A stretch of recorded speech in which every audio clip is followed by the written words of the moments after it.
बस बस, अरे बस बस, और छोटा, ठीक है।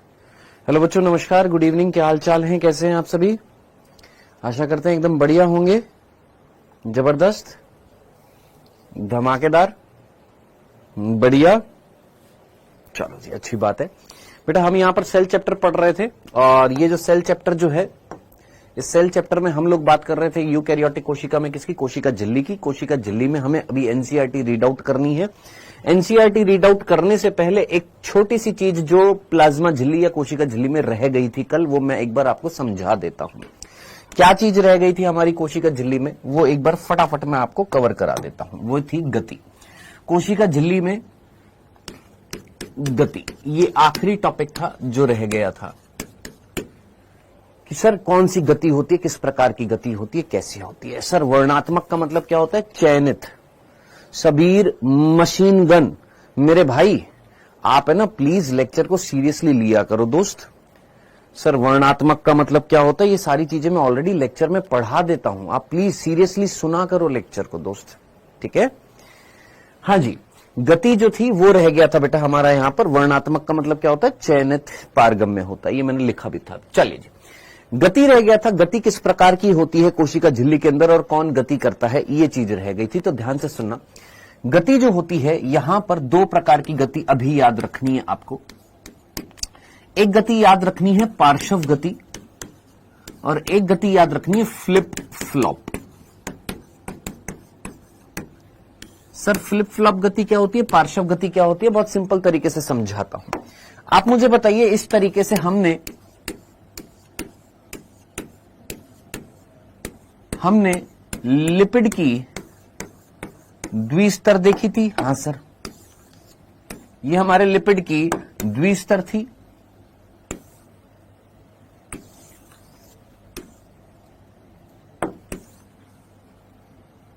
और इस लिपिड की द्विस्तर के अंदर कौन मिल रहे थे सर, प्रोटीन्स मिल रहे थे। हां जी, प्रोटीन्स जो थे आपके परिधीय प्रोटीन भी थे, जो परिधि पर पाए जा रहे थे, ये हम लोगों ने कल पढ़ा था।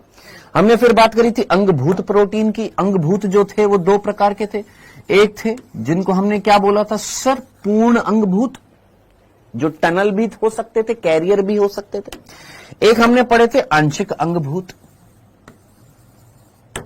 ठीक है, ये हम लोगों ने कल पढ़ लिया था। थोड़ा सा बड़ा कर देना, ये हम लोगों ने पढ़ लिया था, ठीक है। अब उसके बाद हमने ये भी बात करी, सक्रिय परिवहन क्या होता है। जब कोई अणु जो होता है वो निम्न सांद्रता से उच्च सांद्रता में जाता है, उसको हम सक्रिय परिवहन बोलते हैं, ठीक है जी।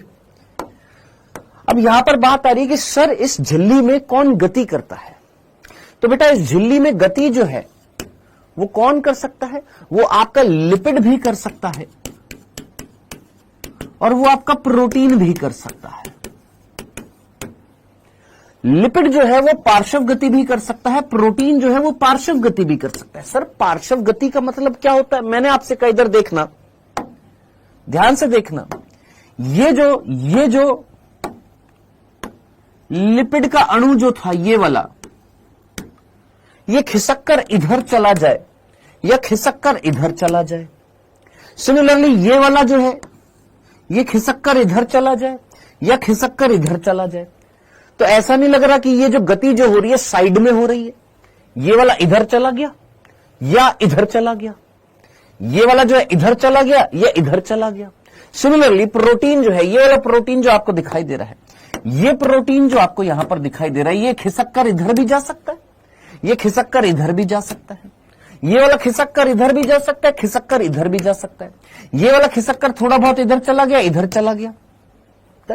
तो कुल मिलाकर गति कौन कर रहा है सर, गति जो है वो आपकी पार्श्व गति जो है वो आपका लिपिड भी कर सकता है और प्रोटीन भी कर सकता है। तो याद रखना, भूल मत जाना, पार्श्व गति जो है वो लिपिड भी कर सकता है, प्रोटीन भी कर सकता है, लेकिन ये इंपॉर्टेंट याद रखना, कौन, प्रोटीन। क्यों, क्योंकि हमारी एनसीईआरटी में लिखा हुआ प्रोटीन पार्श्व गति करते हैं। तो क्या लिपिड नहीं करता, लिपिड भी कर सकता है बेटा, याद रखना। लेकिन अब इधर देखिएगा, अब ये कौन सी गति होती है सर, ये फ्लिप फ्लॉप गति कौन सी होती है, ये चीज समझ में नहीं। ये फ्लिप फ्लॉप गति कौन सी होती है, फ्लिप फ्लॉप, इसका मतलब क्या होता है, समझने की कोशिश करना मेरे भाई, समझने की कोशिश करना कि अगर ये लिपिड का अणु है, ये लिपिड का अणु है ना? क्या ये लिपिड का अणु उठकर इधर आ सकता है? ऐसे हो सकता है? हां। क्या ये वाला उठकर ऐसे हो सकता है? हां। क्या बोला हमने? ये वाला अपने 360 डिग्री 180 डिग्री पर घूम गया। हां जी, बिल्कुल घूम गया। ये वाला ऐसे घूम गया। हां जी, बिल्कुल घूम गया। तो जरा सोचिए, इस प्रकार की गति को हम क्या बोलते हैं? फ्लिप फ्लॉप गति कहते हैं। ऐसी गति क्या कहलाती है? फ्लिप फ्लॉप गति कहलाती है। अब मैं आपसे कहूं कि ये वाला प्रोटीन पूरा का 180 डिग्री पर घूम जाए, नहीं। ये वाला प्रोटीन 180 डिग्री पर घूम जाए, नहीं। ये वाला घूम जाए, नहीं। तो याद रखना, फ्लिप फ्लॉप गति केवल और केवल ओनली कौन दर्शाते हैं? लिपिड दर्शाता है, प्रोटीन नहीं दर्शाते हैं। याद रखना, ये फ्लिप फ्लॉप गति प्रोटीन में नहीं पाई जाती है। ये केवल और केवल किस में पाई जाती है? लिपिड जो होते हैं वो उल्टा घूम जाते हैं, ऐसे यूं का यूं उल्टा घूम गया। ठीक है जी, तो ये चीज याद रखना, भूल मत जाना। तो हमारी एनसीईआरटी में ये वर्ड लिखा हुआ है, लेकिन कुछ कुछ बुक्स में ये वर्ड मिल जाता है, या प्रीवियस ईयर क्वेश्चंस जब आप करेंगे तो एक प्रीवियस ईयर क्वेश्चन आपको मिल जाएगा कि फ्लिप फ्लॉप गति कौन दर्शाता है, या फ्लिप फ्लॉप गति किसमें होती है, या कौन नहीं दर्शाता है। तो प्रोटीन नहीं दर्शाता, केवल कौन दर्शाता है? लिपिड दर्शाता है। जबकि पार्श्व गति जो होती है वो लिपिड भी करता है और प्रोटीन भी करता है। ये सिंपल सी चीज है। बाकी बाल की खाल निकालने के लिए आप कुछ भी कर सकते हैं। सिंपल सा था ये, इतना सा बिंदु था जो कल रह गया था, जाते जाते बताना था बस।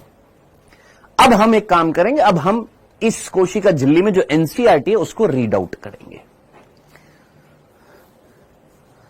हां जी सर, कोशिका झिल्ली में जल भीरु और जल स्नेही किस कारण बनते हैं? बेटा, ध्रुवीयता के कारण। जो अध्रुवीय होते हैं वो जल से दूर भागते हैं, और जो ध्रुवीय अणु होते हैं वो जल के नजदीक जाते हैं, क्योंकि जल भी एक ध्रुवीय भाग होता है।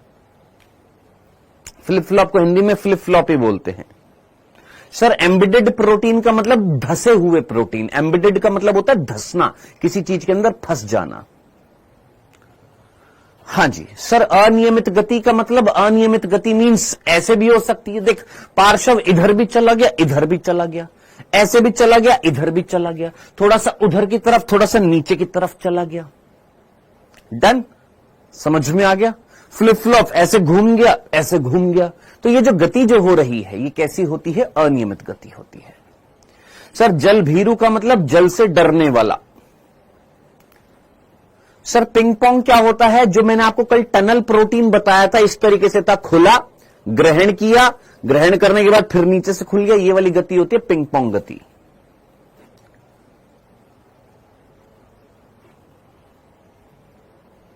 सर, आपने बताया था कि पंप प्रोटीन धसे हुए होते हैं। वापस से लिख, क्या कह रहा है?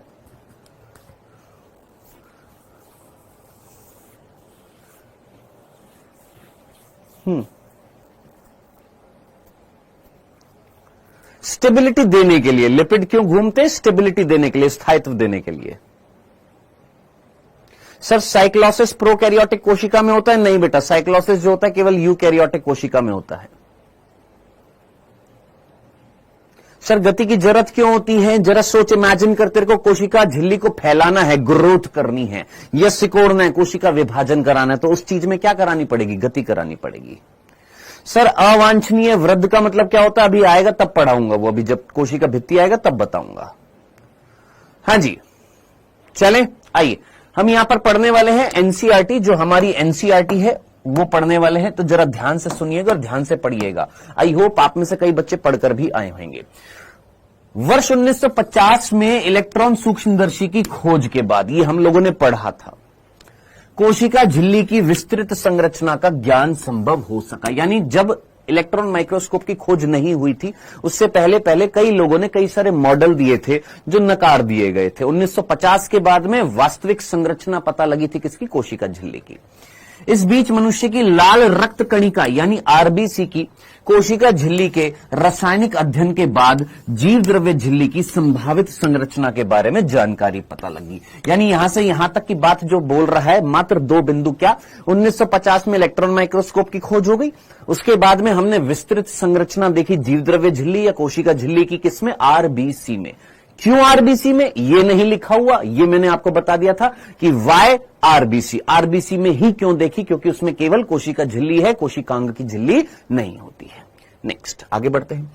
अध्ययनों के बाद इस बात की पुष्टि हो गई कि कोशिका झिल्ली लिपिड की बनी होती है। मैंने आपको बताया था कि सबसे पहले क्या पता लगाया गया था कि किससे बनी होती है, लिपिड से बनी होती है, जो कितने सतहों में व्यवस्थित है, 2 सतहों में, यानी 2 स्तरों में, स्तर या सतह यानी लेयर में व्यवस्थित होती है। लिपिड झिल्ली के अंदर व्यवस्थित होते हैं। अब जरा इमेजिन कर, लिपिड कहां पर व्यवस्थित है, झिल्ली के अंदर। क्यों सर, झिल्ली के अंदर क्यों व्यवस्थित है, जरा इमेजिन कर, जरा सोच। इस झिल्ली की अगर मैं बात करूं तो झिल्ली के बाहर कौन है और अंदर कौन है, तो सर झिल्ली के बाहर तो प्रोटीन है, और उन प्रोटीन से कौन जुड़े हुए, सर कार्बोहाइड्रेट जुड़े हुए थे। तो लिपिड कहां मिल रहे हैं, सर अंदर मिल रहे हैं। तो यही तो चीज एनसीईआरटी ने लिखी है कि भैया लिपिड जो होते हैं वो झिल्ली के कहां पर होते हैं, सर ये जो लिपिड जो होते हैं झिल्ली के अंदर व्यवस्थित होते हैं। मेरे भाई बात मत कर, बिल्कुल भी। ऋतिका छत्रिया कह रही है सर आरबीसी की फुल फॉर्म क्या होती है, बहुत बढ़िया, वेरी गुड। हाँ जी, लिपिड की झिल्ली के अंदर क्या होता है, व्यवस्थित होता है। जिनका ध्रुवीय सिरा, ध्रुवीय सिरा कौन सा था, हेड था, हेड जो था वो कौन था, ध्रुवीय सिरा था।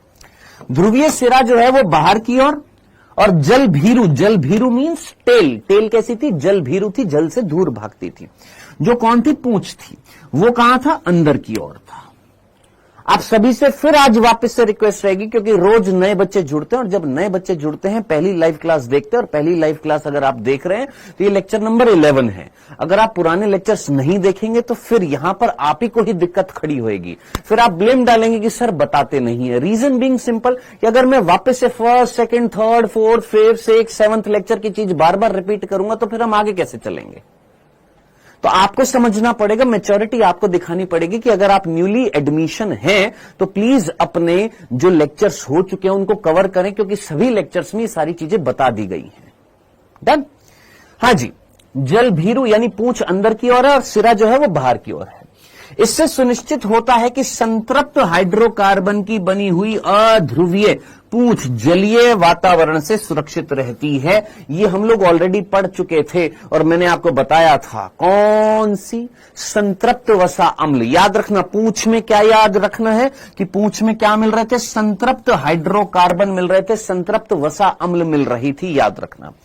कोशिका झिल्ली में पाया जाने वाला लिपिड जो होता है वो कौन सा होता है, फॉस्फोग्लिसराइड। सर आपने तो फॉस्फोलिपिड बोला था, अरे मेरे भाई लिपिड किससे बना होता, ग्लिसरॉल और वसा अम्ल मिलकर क्या कहला रहे थे, ट्राइग्लिसराइड, मोनोग्लिसराइड, डाइग्लिसराइड। और जरा सोच कौन सा मेन लिपिड था, फॉस्फोलिपिड। तो लिपिड को हम ग्लिसराइड नहीं बोल सकते, तो फॉस्फोग्लिसराइड। सर ये बात हमको समझ में नहीं है, तुम्हारा दिमाग बहुत छोटा है, तुम समझने की कोशिश नहीं कर रहे। लिपिड जो थे उसके 3 थे प्रकार, मोनोग्लिसराइड, डाइग्लिसराइड, ट्राइग्लिसराइड। तीनों में कॉमन वर्ड क्या आ रहा है, ग्लिसराइड। यानी लिपिड को एक तरीके से हम क्या बोल सकते हैं, ग्लिसराइड।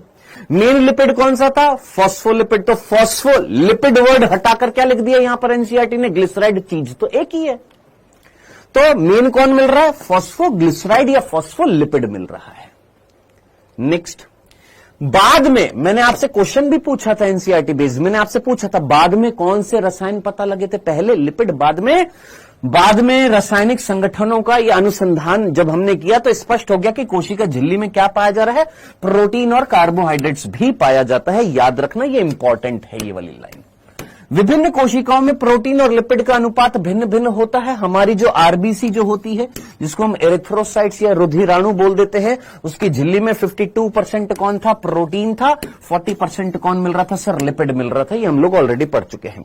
झिल्ली में पाए जाने वाले प्रोटीन को अलग करने की सुविधा के आधार पर, कल मैंने तेरे को क्वेश्चन कराया था, कितने प्रकार के प्रोटीन थे, सर 2 प्रकार के थे। किस आधार पर अलग किए थे, सर अलग करने की सुविधा के आधार पर 2 प्रकार के प्रोटीन थे। एक का नाम था अंगभूत, एक का नाम था परिधीय प्रोटीन। ठीक है जी।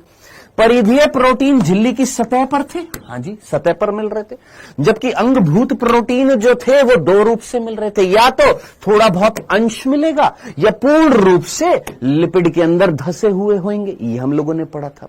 फिर हमने बात करी 1972 में सिंगर और निकोलसन ने कोशिका झिल्ली का एक नमूना दिया, जिसको हमने क्या नाम दिया था? तरल किमरीर नमूना, फ्लूइड मोज़ेक मॉडल नाम दिया था।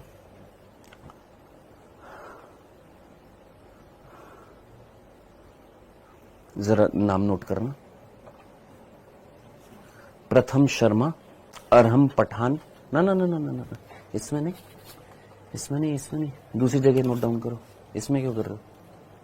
हाँ जी, अरहम शर्मा नहीं, प्रथम शर्मा, अरहम पठान, दोनों का नाम नोट डाउन करो और ऊपर भेज देना। हाँ जी, तरल किमरीर नमूना ये दिया था किसने? सिंगर और निकोलसन ने, ठीक है, जिसको आज तक हमने क्या किया है? स्वीकार किया है इस मॉडल को, ठीक है। अब इसके अनुसार क्या था कि लिपिड जो है वो क्या प्रदान कर रहे हैं? सर अर्ध तरलीय प्रकृति प्रदान कर रहे हैं। कैसी प्रकृति? सर अर्ध तरलीय प्रकृति प्रदान कर रहे हैं। कितनी सतह में है? सर दो सतह के अंदर है, जिसके अंदर प्रोटीन क्या कर रहे हैं? सर गति कर रहे हैं। अब जरा सोच, मैंने तेरे को आज बताया प्रोटीन की गति कैसी? पार्श्विक गति। प्रोटीन कैसी गति करते हैं? देख यहां पर सिर्फ और सिर्फ यहां पर क्या लिखा है? प्रोटीन कैसी गति करते? जरा सोच, प्रोटीन अगर तेरे से पूछे प्रोटीन किस प्रकार की गति करते हैं, तो क्या प्रोटीन फ्लिप फ्लॉप गति करते हैं? नहीं सर, ओनली पार्श्व गति करते हैं। जबकि लिपिड जो होते हैं वो पार्श्व भी करते हैं, फ्लिप फ्लॉप भी करते हैं। अगर तेरे से प्रश्न पूछा जाएगा तो यहां से पूछा जाएगा नीट में, तेरे से लिपिड के बारे में, गति के बारे में नहीं पूछा जाएगा। लिपिड की गति तेरे से नहीं पूछी जाएगी, तेरे से गति पूछी जाएगी केवल प्रोटीन की। प्रोटीन कैसी गति करते हैं? सर पार्श्व गति करते हैं। याद रखना, भूल मत जाना, यहां पर याद रखिएगा, क्वेश्चन पूछा जाएगा। यानी उनमें गति कैसी होती है? पार्श्व गति होती है, ठीक है जी। झिल्ली के भीतर गति करने की क्षमता किस पर डिपेंड कर रही थी? याद कर, ये लाइन भी मैंने तेरे को लिखवाई थी, याद कर। अगर लिपिड जो अर्ध तरल था, अगर तरलता ज्यादा होगी तो प्रोटीन ज्यादा गति करेंगे, अगर तरलता कम होगी तो प्रोटीन कम गति करेंगे। यानी प्रोटीन की गति किस पर डिपेंड कर रही है? सर लिपिड की तरलता पर डिपेंड कर रही है। ये क्वेश्चन भी मैंने तेरे को कराया था। डन सर, 180 डिग्री, मैंने 180 डिग्री ही बोला है दीप्ति। नेक्स्ट आगे बढ़ते हैं। झिल्ली की तरलीय प्रकृति जो थी उसके क्या महत्व थे? 5 महत्व हमने कल पढ़ लिए थे। कोशिका वृद्धि में, कोशिका विभाजन में, अंतर कोशिकीय संयोजन में, अंतः कोशिक ग्रहण में, ग्रहण वर्ड यहां पर लिख लेना जो पूरा नहीं लिखा हुआ है, और स्त्रावण में। ये 5 कार्य थे किस चीज के? तरलता के महत्व थे। कोशिका झिल्ली तरल है, इसके महत्व क्या क्या है? डन। नेक्स्ट, जीव द्रव्य झिल्ली या कोशिका झिल्ली सर्वाधिक महत्वपूर्ण कार्य यह है कि इसके अणुओं का परिवहन होता है। आप अच्छे तरीके से जानते हैं जीव द्रव्य झिल्ली का काम क्या होता है? या तो आने दो, मत आने दो, किसी चीज को चयन करके आने दो, यही था ना। यानी जीव द्रव्य झिल्ली जो है इसके दोनों तरफ मिलने वाले अणुओं के लिए कैसी होती है? सर चयनित पारगम्य होती है। हमने 4 प्रकार की झिल्ली पढ़ी थी, पारगम्य, अपारगम्य, अर्धपारगम्य, चयनित पारगम्य। और कोशिका झिल्ली कैसी होती है? सर चयनित पारगम्य होती है। कुछ अणु बिना ऊर्जा की आवश्यकता के झिल्ली से होकर चले जाते हैं, जिसको हम क्या बोलते हैं? निष्क्रिय परिवहन बोलते हैं।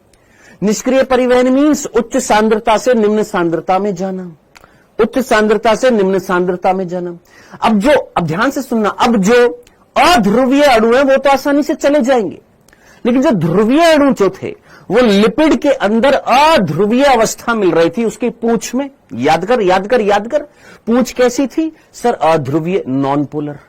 और जो जल में घुलनशील होते वो कैसे होते? ध्रुवीय। तो ध्रुवीय अणु इस झिल्ली से पास नहीं हो पाएंगे, तो प्रोटीन सहायता देंगे। हां जी, उसको हमने क्या बोला था? सुसाध्य विसरण।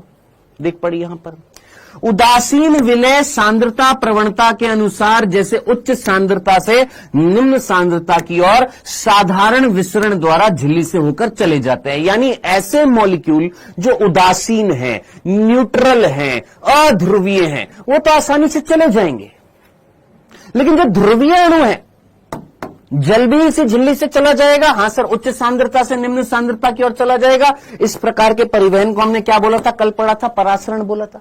लेकिन हमने बात करी थी कि जो ध्रुवीय अणु जो होते हैं, ध्रुवीय अणु मीन्स जो जल में घुलनशील होते हैं, ध्रुवीय अणु जो जल में घुलनशील है, वो लिपिड की अध्रुवीयता के कारण जा नहीं सकते। तो किसने मदद करी थी, याद कर, वहां पर क्या मिल रहा था, टनल प्रोटीन मिल रहा था, चैनल प्रोटीन मिल रहा था। याद कर, टनल और चैनल प्रोटीन, याद कर, कल मैंने तेरे को दो प्रकार के बताए थे। ये किस चीज में हेल्प कर रहे थे सर, ये सुसाध्य विसरण में हेल्प कर रहे थे। तो ये ध्रुवीय अणु जो लिपिड की अध्रुविता के कारण जा नहीं पा रहे थे, तो उन्हें झिल्ली से होकर परिवहन करने के लिए झिल्ली की वाहक प्रोटीन की, याद कर, वाहक प्रोटीन की आवश्यकता होती है। इस प्रकार के परिवहन को सांद्रता प्रवणता के, इस प्रकार के परिवहन को यहां पर लिखा हुआ नहीं है, इस प्रकार के परिवहन को क्या कहा जाता है, सुसाध्य विसरण कहा जाता है।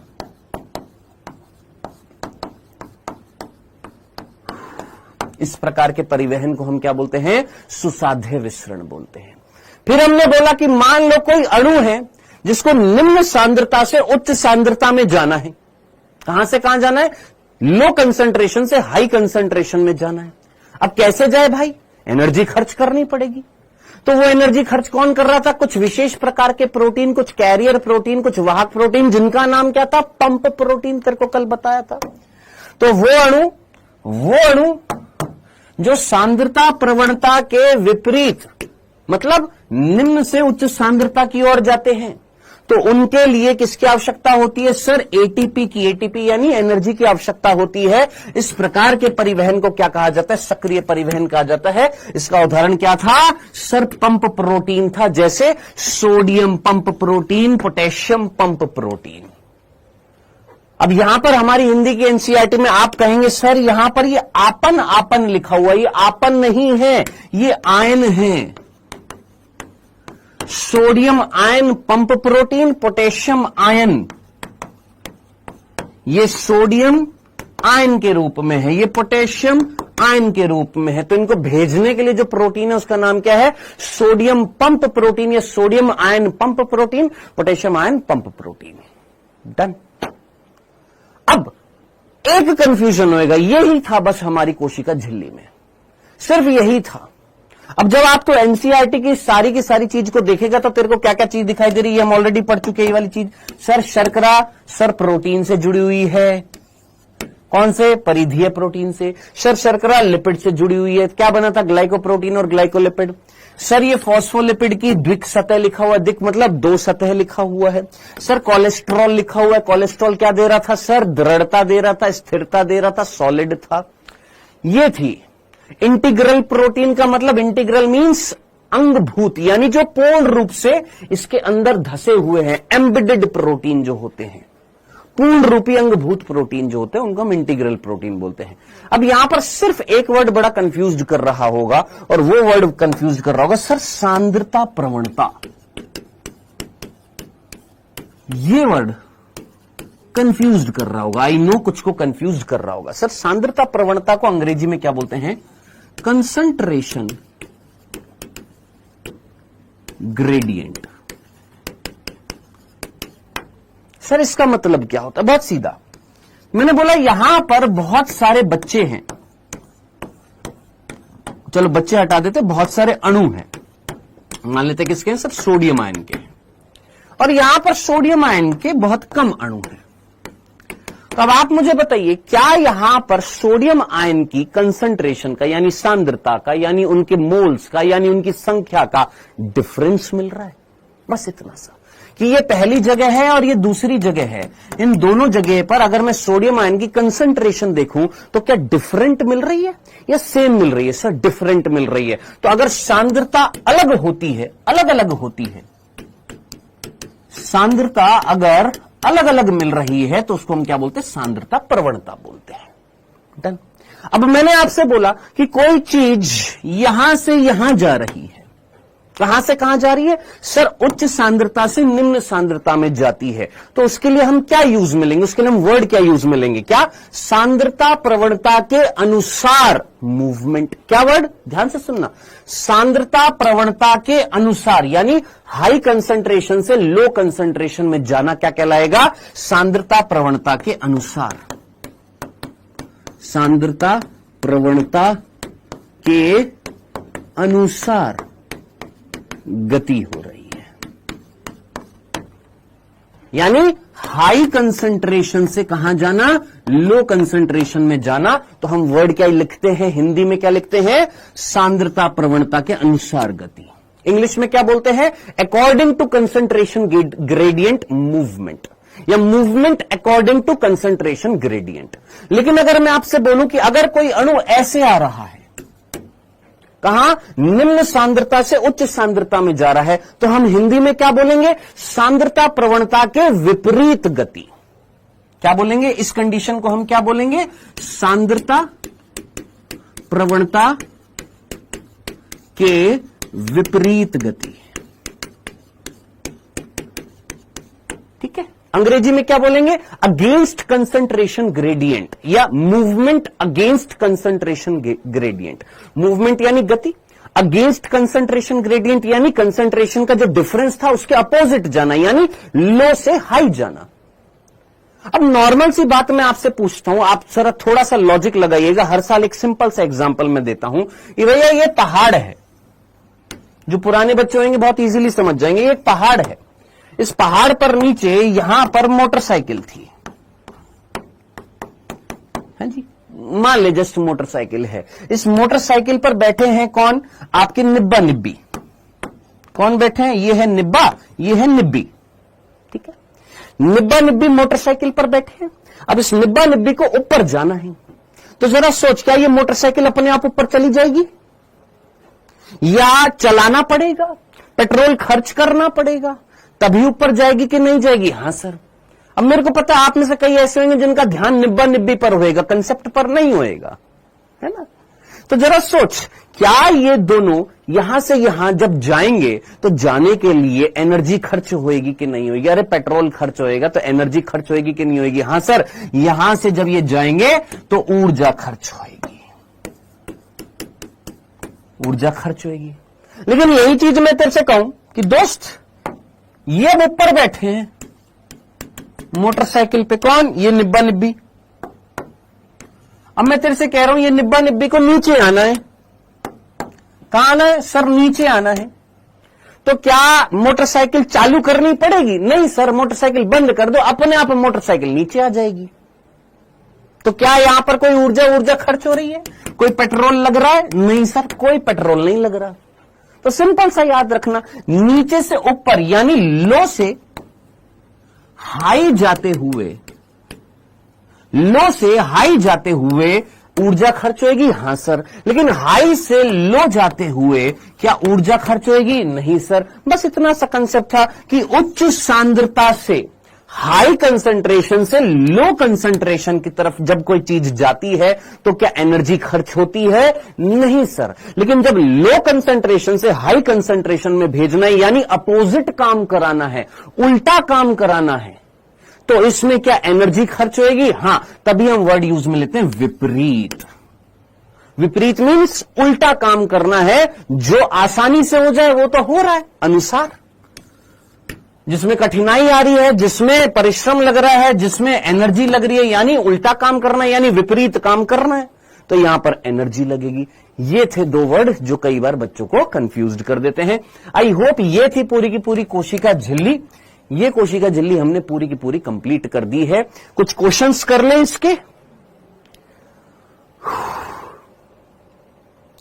प्रांजल प्लीज, जितने भी बच्चे हैं, कई बार बच्चे पूछते हैं सर हमारे पास ओल्ड एनसीईआरटी है, तो बेटा एक काम करिएगा, अगर आप नई एनसीईआरटी नहीं खरीद सकते हैं तो कृपया करके अपने फोन में डाउनलोड कर लीजिए और जहां जहां मिस्टेक है आपकी ओल्ड एनसीईआरटी में उसको सही करते जाइए। इसीलिए मैं जो एनसीईआरटी लेकर आता हूं ये नई वाली एनसीईआरटी है, ताकि आप यहां से देखकर जब मैं एनसीईआरटी रीड आउट करा रहा हूं, आपके पास अगर ओल्ड एनसीईआरटी तो उसको सही कर लीजिए। सिंपल। हाँ जी, हाँ, प्लानर बताऊंगा, एक बार पहले पढ़ ले फिर उसके बाद मैं प्लानर बताऊंगा। महाकाल उज्जैन पता है मेरे को, पुरानी वाली एनसीईआरटी में लिपिड प्रोटीन दोनों लिखा ही नो।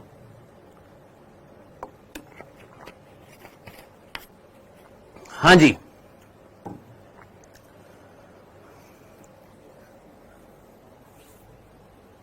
सर निब्बा निब्बी मतलब रहने दे बेटा, तू छोड़, निब्बा निब्बी छोड़ दे।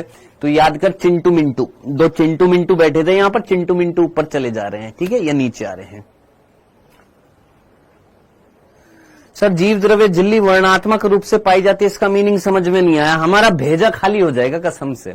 5 बार बता चुके हैं तुमको कि कोशिका झिल्ली जो होती है वो वर्णात्मक पारगम्य होती है, यानी चयनित पारगम्य होती है। कम से कम 5 बार बता चुका हूं ये वाली चीज में। Sir previous year question English में है। मेरे भाई, मेरे दोस्त, एक बार एनसीईआरटी कसरत कर ले मेरे साथ में, इस चैप्टर वाइज। मैंने आपको स्टार्टिंग में बोला था कि चैप्टर जब खत्म हो जाएगा तो क्वेश्चन की प्रैक्टिस कराऊंगा। वो जो डॉक्टर साहब सीरीज के जो क्वेश्चंस होते हैं ना, वो चैप्टर खत्म होने के बाद कराऊंगा। टेंशन मत ले, मैं प्रीवियस ईयर क्वेश्चंस भी कराऊंगा तेरे को। तुम्हें टेंशन इतनी होती, पता तुम चिंता बहुत करते हो, चिंतन नहीं करते। तुमको पता चिंता और चिंतन में बहुत डिफरेंस होता है। हमें चिंता बहुत होती है, चिंतन नहीं करते हम सोचते नहीं है कि कैसे उस प्रॉब्लम का निवारण किया जाए, बस हम प्रॉब्लम लिए बैठे रहते हैं। लेकिन इस प्रॉब्लम का निवारण करने के लिए मैं हूं ना, तेरे को क्वेश्चंस की प्रैक्टिस कराऊंगा ना, जब बोला है तो कराऊंगा ना। ये एनसीईआरटी कसरत करा रहा हूं ना तेरे को, एनसीईआरटी लाइन बाय लाइन तेरे को करा रहा हूं कि नहीं करा रहा हूं। अब तो बोलेगी सर मेरा नाम ले लो, जैसे यहां पर एक लड़की है, शायद अभी नया एडमिशन हुआ होगा, अंजलि रॉय, कह रही सर मेरा नाम ले लो। ले लिया अंजलि, अच्छा लगा, बहुत अच्छा, चले कूल। चलो आगे बढ़ते हैं। ये थी कोशिका झिल्ली, इससे संबंधित कुछ प्रश्न जो बाकी रह गए हैं एनसीईआरटी कसरत में कर लेते हैं, फिर कोशिका भित्ति स्टार्ट करेंगे। आइए, एनसीईआरटी कसरत जिसमें पेज नंबर 94 में 23 क्वेश्चन बनेंगे, ध्यान से सुन ले। पेज नंबर 94 और 93 दोनों मिला देता हूं यहां पर, 94 और 93 भी लिख देता हूं। कुछ 93 से भी होंगे और कुछ 94 से भी होंगे, ठीक है जी। और टोटल 23 क्वेश्चन होंगे। पुरानी एनसीईआरटी में 132 और 131, कुछ क्वेश्चन 131 के होंगे, कुछ क्वेश्चन 132 के होंगे, ठीक है दोस्त। आइए कुछ क्वेश्चंस कर लेते हैं, टोटल 23 क्वेश्चन है, कुछ क्वेश्चंस कर लेते हैं यहां पर। हाँ जी, फटाफट पहला क्वेश्चन। सर प्लानर बता दो। मैंने अभी बोला पहले कर ले, बताऊंगा। कर ले बेटा, बताऊंगा। सर ए न्यूक्लिएटेड का मतलब क्या होता है? जिसमें न्यूक्लियस नहीं होता है, जिसमें केंद्रक नहीं होता, उसको ए न्यूक्लिएटेड कहते हैं। सर सेल में अगर साइक्लोसिस नहीं होगा, जरा सोच, प्रोकैरियोटिक कोशिका के अंदर कोशिकांग थे? नहीं सर। यूकैरियोटिक कोशिका में कोशिकांग है? हाँ सर। सोच, एंडोप्लाज्मिक रेटिकुलम से गोल्जी बॉडी तक किसी चीज को जाना है, गोल्जी बॉडी से कहीं ना कहीं प्लाज्मा झिल्ली तक किसी चीज को जाना है, तो क्या वहां पर गति चाहिए कि नहीं चाहिए? हाँ सर। कोशिकांग टू कोशिकांग गति चाहिए? हाँ सर। लेकिन क्या प्रोकैरियोटिक कोशिका में कोशिकांग थे? नहीं सर। तो कोशिका की गति चाहिए क्या? नहीं चाहिए, सिंपल। हाँ जी, इसका आंसर कर लिया सभी ने? पी फॉर पार्ट, पार्ट नहीं पार्थ बोलू। हाँ जी, मनुष्य की लाल रक्त कणिका की झिल्ली का सबसे बड़ा घटक कौन सा होता है? प्रोटीन होते हैं 52%, लिपिड होते हैं 40%, और ग्लाइकोलिपिड इसी के अंतर्गत ही आते हैं, और ग्लाइकोप्रोटीन जो होते हैं वो आपके इसी के अंतर्गत ही आते हैं। कौन से? ग्लाइकोप्रोटीन, या हम बोलेंगे कार्बोहाइड्रेट और प्लस प्रोटीन, ठीक है। तो ये वाला पोर्शन हमारा 8% के अंतर्गत आ जाता है। हाँ जी, अब मुझे बता दीजिए सबसे ज्यादा कौन है मेरे भाई? तो आंसर सीधा सीधा नहीं हो जाएगा मेरे भाई। आरबीसी के अंदर सबसे ज्यादा कौन मिल रहा था? कितनी बार आ गया? फिर भी देखो, आज भी ये कराने के बावजूद भी कई ऐसे बच्चे हैं जो अभी भी गलत कर रहे हैं। अब फिर आप हमारे ऊपर इल्जाम ठोक दें, सर हमारे मार्क्स नहीं आ रहे, सर हमारा ये नहीं हो रहा, सर हमारा वो नहीं हो रहा, कैसे होएगा? आप जब पढ़ेंगे नहीं सीरियस होकर तो कैसे होगा? सिंपल सा आंसर था, protein, simple, protein. Done, clear. Next दूसरा प्रश्न एक बार देख लेते हैं। दूसरा भी मैंने आपको पढ़ाया नहीं है, चलो ये वाला करो। तीसरा, प्रतीक्षा बेटा बहुत सारे बच्चे हैं, मैं भी आपका आंसर नहीं दिखाओ, जरूरी नहीं है, टाइम नाम लेना बेटा, थोड़ी सी मैच्योरिटी दिखाएं बेटा। मैंने फर्स्ट क्लास में बोल दिया था कि अगर मैं एक बच्चे का नाम लूंगा तो फिर बाकी बहुत सारे हजारों में बच्चे हैं, फिर वो कहेंगे कि सर आप हमारा नाम नहीं लेते हो, तो बहुत दुविधा खड़ी हो जाएगी। इतना प्लीज आप थोड़ा सा कॉमन सेंस लगा लीजिएगा। हाँ प्रथम शर्मा, अब मत करना, ठीक है? आज के बाद ये काम नहीं होना चाहिए मेरी क्लास में, ठीक है? जितने भी बच्चे हैं, किसी लड़की से आप नंबर मांगे और ये करें और वो करें तो मेरी क्लास में बिल्कुल मत करना, मैं स्टार्टिंग में बता चुका हूं ये चीज। हाँ जी, कोशिका झिल्ली के बारे में निम्नलिखित में से सही कथन चुने। सही कथन चुनना है, चुन लीजिए। हाँ जी आदित्य प्रताप, दो ऑप्शन नहीं होंगे, एक ही होएगा। हाँ भाई ऋतिका कोल, शर्मा जी, हर्षित, आकाश सिंह, कुछ बच्चे हैं जिन्होंने अभी तक अपना यूजर नेम चेंज नहीं किया, सुमित पाल,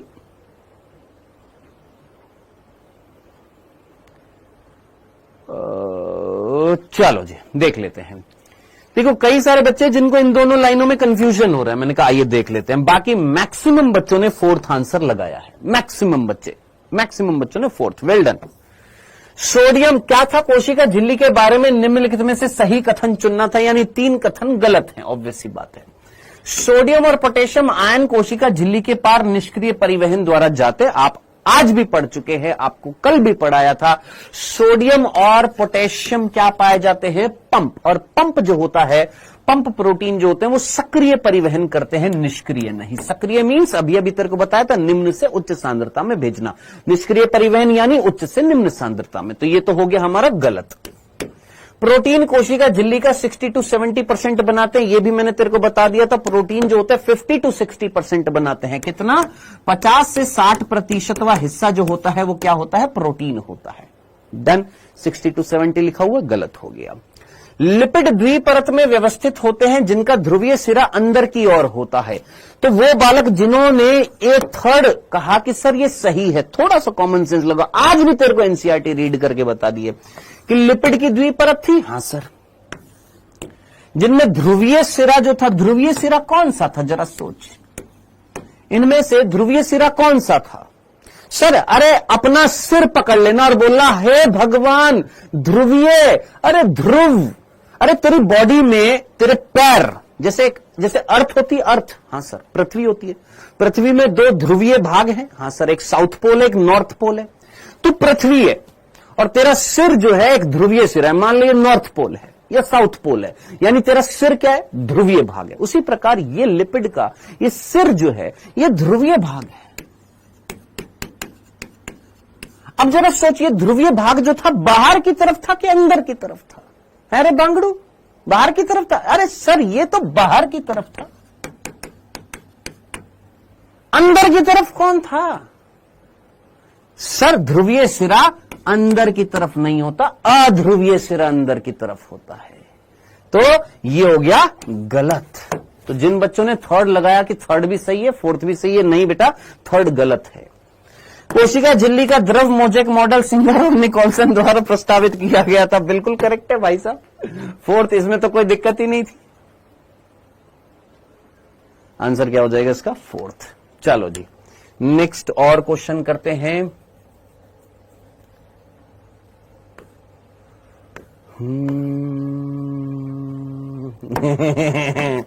सर ऐसे मत करो ना सर, सर इतने सिंपल क्वेश्चन। खिल्लू भैया कह रहे सर इतने सिंपल क्वेश्चन। बेटा सिंपल ही है तो है सिंपल। एनसीईआरटी अगर तू पढ़ेगा तेरे को सारे क्वेश्चन सिंपल लगेंगे। अगर तूने नीट 2024 का अगर बायो का पेपर देखा तो तेरे को 80 to 90 क्वेश्चन जो है इजी लगेंगे। कुछ ही तो क्वेश्चंस हैं, जो सिलेक्शन करवाने और ना करवाने के लिए रिस्पॉन्सिबल होते हैं। तो आपसे रिक्वेस्ट रहेगी, ये मत मान के चलना कि सारे क्वेश्चन इजी रहेंगे। कुछ 1 to 10% क्वेश्चन ही होते हैं डिफिकल्ट। बस विक्की बाबू, नो स्पैम।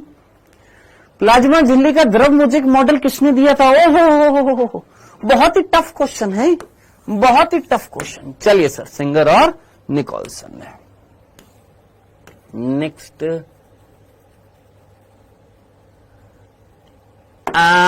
ये कर।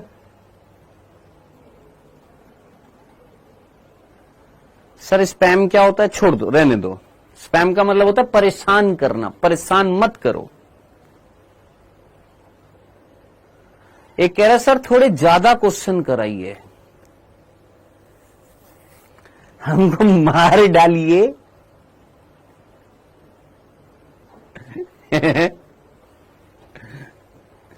झिल्ली के भीतर गति करने की क्षमता को किस रूप में मापा जाता है? यस,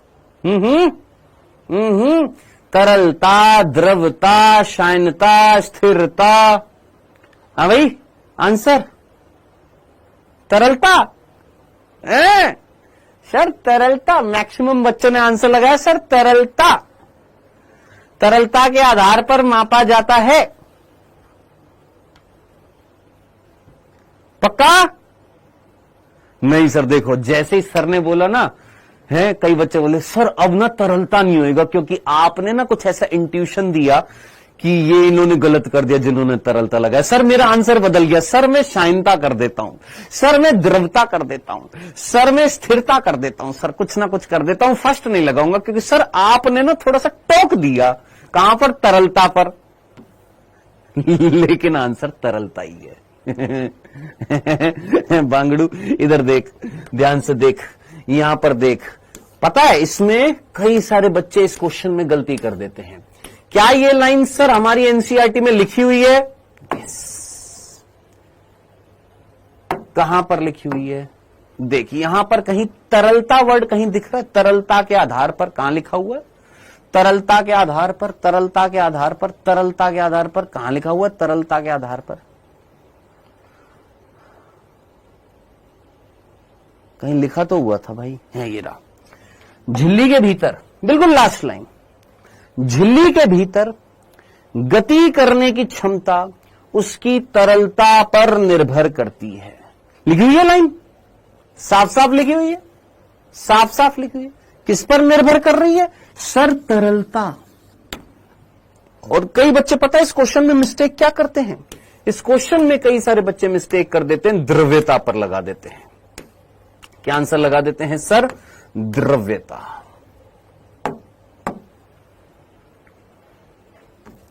तरलता को हम बोलते हैं फ्लूइडिटी, द्रवता को हम बोलते हैं लिक्विडिटी, शायनता को बोलते हैं विस्कोसिटी, और स्थिरता को हम बोलते हैं स्टेबिलिटी। ठीक है, तो याद रखना, झिल्ली के अंदर जो गति कर रहे हैं कौन? प्रोटीन्स।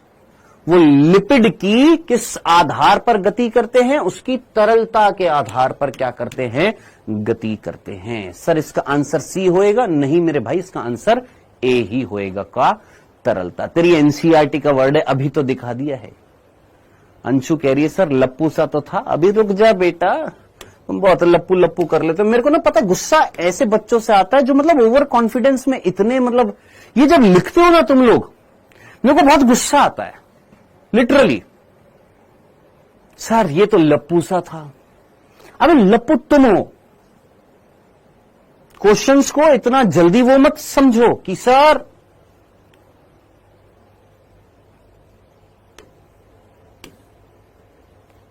हाँ जी, इसका आंसर फटाफट करिएगा।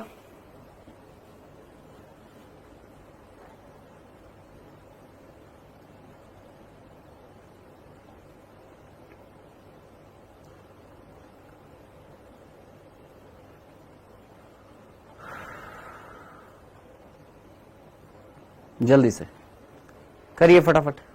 सिंपल सा है या ये भी नहीं? ये तो सिंपल सा है, ये तो सारे के सारे बच्चे कर लेंगे, सिंपल सा है कि कोशिका झिल्ली की जो तरलता जो थी, तरल प्रकृति जो थी, वो किस लिए महत्वपूर्ण थी। हमने 5 उसके महत्व देखे थे, जिसमें एक कोशिका वृद्धि थी, एक स्त्रावण था, स्त्राव मीन्स सिक्रीशन, कोशिका विभाजन, अंतर कोशिकीय संयोजन था, याद कर, अंतर कोशिकीय संयोजन था, और अंतःग्रहण। 5 हमने महत्व देखे थे। सीधा सा आंसर हो जाएगा क्या सर, सारे के सारे।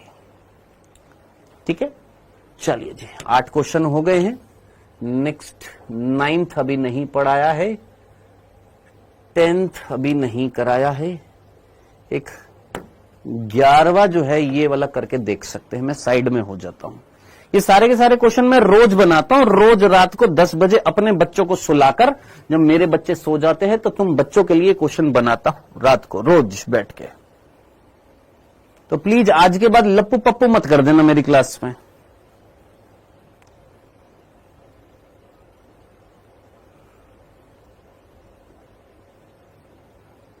स्टार्टिंग में सारे के सारे ऐसे ही बोलते हैं बालक, जैसे जैसे एग्जाम नजदीक आता है ना, फिर बोलते हैं सर डर लग रहा है, तो सारे भूत उतर जाते हैं वो सारे के सारे। ठीक है,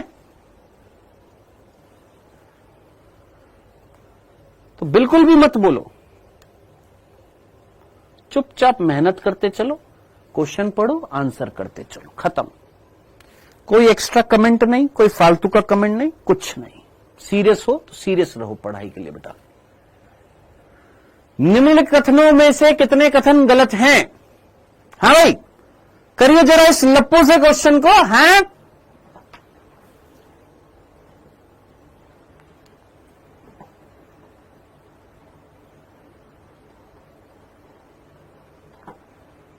हाँ भाई, अन्नू कुमारी जल्दी से इस क्वेश्चन को करना। सर 3 को लॉक कर दीजिए, 3 को। बेटा ये ऑप्शन नहीं है, ऑप्शन ये है। ठीक है, बालक कह रहे हैं सर 3 को लॉक कर दीजिए। और कोई? सर 4 को लॉक कर दीजिए। और सर पहले को लॉक कर दीजिए।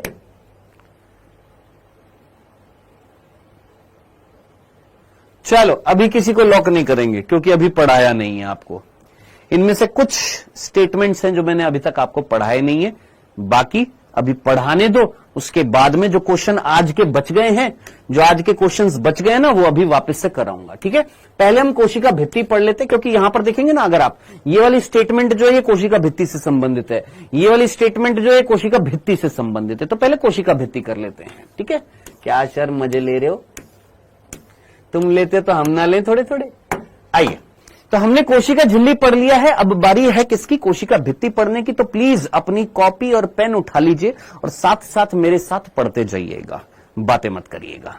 ठीक है, जिनका नहीं हो रहा ना, वो वाला प्रश्न नहीं हो पा रहा था ना, एक बार कोशिका भित्ति पढ़ लेते, फिर उसके बाद देखो वो वाला क्वेश्चन भी लप्पू पप्पू से लगेगा। आइए पहले स्टार्ट करते हैं हम यहां पर कोशिका भित्ति।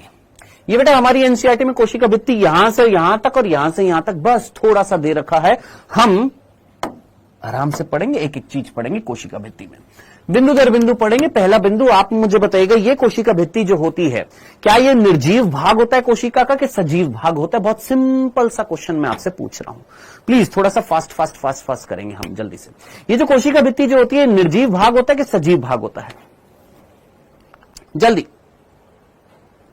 सर, टोटल क्वेश्चंस का पीडीएफ बना दीजिए। चैप्टर खत्म हो गया क्या अभय कुमार? हाँ जी, सजीव भाग होता है कि निर्जीव? याद रखना, जैसे मैं तुमसे पूछूं कि भैया ये घर है, इस घर में तुम रह रहे हो, मान ले ये तू है, ये मम्मी है, ये पापा है, ये तेरा भाई है।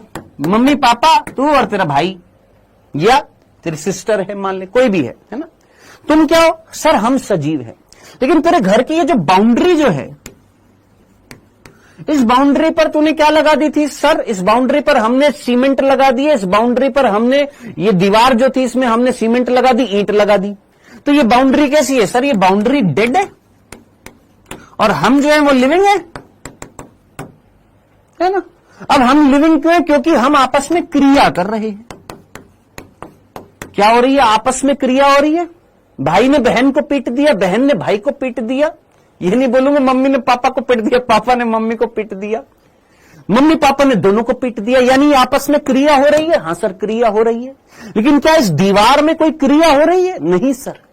तो जहां पर क्रिया ना हो, जहां पर कोई फंक्शन ना हो, है ना, तो उस भाग को हम क्या बोलते हैं? निर्जीव बोलते हैं। तो याद रखना, कोशिका भित्ति, जिसको अंग्रेजी में बोला जाता है सेल वॉल, ये कैसा भाग होता है सर? ये एक निर्जीव भाग होता है। डन। चलिए, इसी के साथ बिंदु लिखते जाइएगा मेरे साथ। दूसरा बिंदु जल्दी से मुझे बताइएगा, क्या ये आपके हिसाब से दृढ़ भाग होता है? दृढ़ भाग होता है या ये प्रत्यास्थता दर्शाएगा? जरा फटाफट सोच समझकर मुझे बताइएगा। क्या ये दृढ़ होनी चाहिए, सॉलिड मतलब दृढ़ होनी चाहिए, या इसके अंदर प्रत्यास्था होती है, फैल जाएगी, सिकुड़ जाएगी? सोचो कैसी होएगी सर? ये दृढ़ होती है। कैसी होती है सर? ये दृढ़ होती है। कैसी होती है गुरु? दृढ़ होती है, दृढ़ होती है। याद रखना, भूल मत जाना। इसमें इलास्टिसिटी नहीं होती है, ये हार्ड होती है। नेक्स्ट, अगला आंसर आप ही बताएंगे क्योंकि मैं आपको बता चुका हूं। ये पारगम्य होती है, अर्ध पारगम्य होती है, अपारगम्य होती है कि चयनित पारगम्य होती है? दिमाग लगा जल्दी से सोचो। सर ये कॉर्क होता है। कॉर्क जो होती है, छाल होती है, उस छाल में कोशिका भित्ति ही होती है। हां जी, जल्दी से। ये पारगम्य होती है, अर्ध पारगम्य होती है, चयनित पारगम्य होती है, अपारगम्य होती है? लोकेश पढ़ता लिखता नहीं है क्या बिल्कुल भी? है भाई? हाँ भाई, दिनकर पंचाल, पढ़ाई वढ़ाई करते हो कि नहीं करते हो? सेमी परमिएबल शिखा, पढ़ाई वढ़ाई करते हो? लेक्चर वेक्चर देखते भी हो कि ऐसे बस बैच ले लिया और पढ़ाई लिखाई करते नहीं हो? ये होती है पारगम्य। तुम्हें अभी चीजें याद नहीं हो रही हैं, कैसे पूरे साल भर की चीजें, इतना बड़ा सिलेबस है, कैसे याद करोगे तुम? पहला चैप्टर है अभी, और 2-3 दिन पहले तुमको बताया था। झिल्लियों के 4 प्रकार बताए थे, जिसमें पारगम्य में उदाहरण लिखा था सेल वॉल, अर्ध पारगम्य में उदाहरण लिखा था, अगर आपको याद आ रहा हो, डायलिसिस मशीन के अंदर यूज में आने वाली सेलोफेन झिल्ली। अपारगम्य में लिखा था एल्यूमिनियम फॉइल पेपर या रबड़ की मेम्ब्रेन, और चयनित पारगम्य में लिखा था जैविक झिल्ली। अगर तुम्हें ये तक चीजें अभी तक याद नहीं हो रही है, तो कैसे मैं एक्सपेक्ट करूं कि तुम आगे आने वाले 32 के 32 चैप्टर कैसे याद कर पाओगे? सोचो, पहले चैप्टर में ये हाल है कि हमें ये चीज याद नहीं हो रही है, और मैं लड़ता रहूंगा उन बच्चों को डांटता रहूंगा जो गलत आंसर देंगे। याद रखना, मैं सिर्फ कराता जाऊं और आप पढ़ाई ना करें तो उसका फायदा क्या है? हाँ भैया, आवाज आ रही है? Hello hello hello hello hello hello hello hello hello.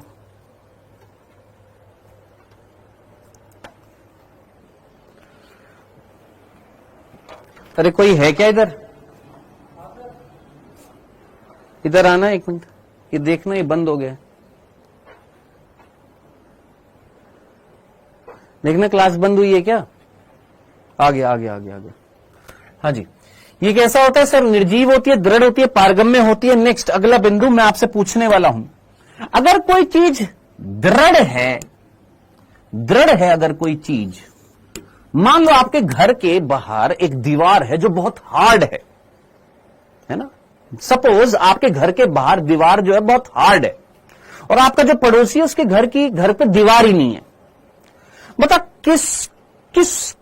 किसके घर पर आतंकवादी या किसके घर पर बाहर जो है संक्रमण या आक्रमण जल्दी से हो जाएगा? बहुत सिंपल तरीके से पढ़ा रहा हूं मैं तेरे को। जिसमें दृढ़ता मिलेगी, जिस कोशिका में दृढ़ता मिल रही है कोशिका भित्ति से, क्या उसमें संक्रमण आसानी से होएगा कि नहीं होएगा? तो क्या मैं बोल सकता हूं ये कोशिका भित्ति संक्रमण से बचाती है?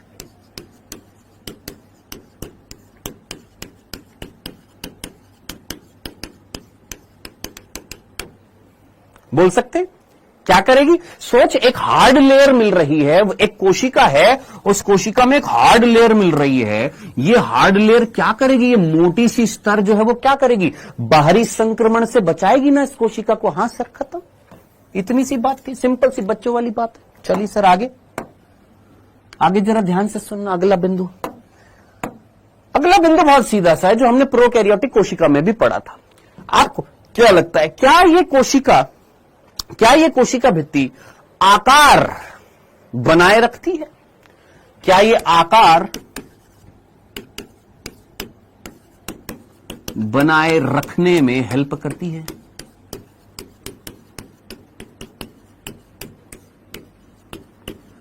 क्या ये आकार आकृति बनाए रखने में सहायता करती है? सोच, हाँ या नहीं। अब जरा सोच, अगर किसी कोशिका का आकार बना हुआ है, अगर किसी कोशिका का आकार बना हुआ है यानी आकार बिगड़ने नहीं दे रही, ऐसा आकार है तो ऐसा ही आकार रहेगा, ऐसा आकार है ऐसा आकार रहेगा, हां सर। ऐसा आकार है ऐसा आकार रहेगा, हां सर। किसके कारण सर? कोशिका भित्ति के कारण। कोशिका भित्ति ऐसा आकार था, ऐसा आकार बनाए रख रही है, हां जी बिल्कुल बनाए रख रही है। डन, क्लियर है। तो अब मुझे बताइए, अगर ये आकार बनाए रखने में सहायता कर रही है तो क्या मैं एक वर्ड यूज में ले सकता हूं? यांत्रिक सहायता देती है। सर यांत्रिक सहायता, इसको इंग्लिश में क्या बोलते हैं? Mechanical support.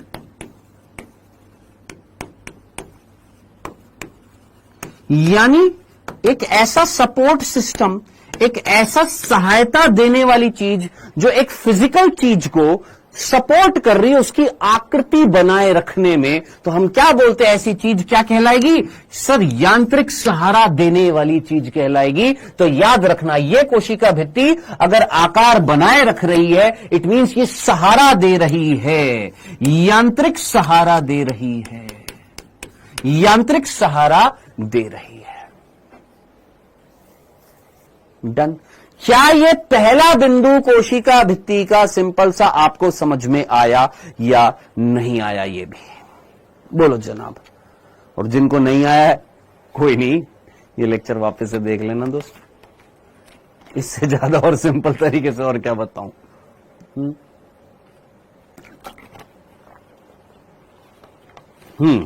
चलें, आइए।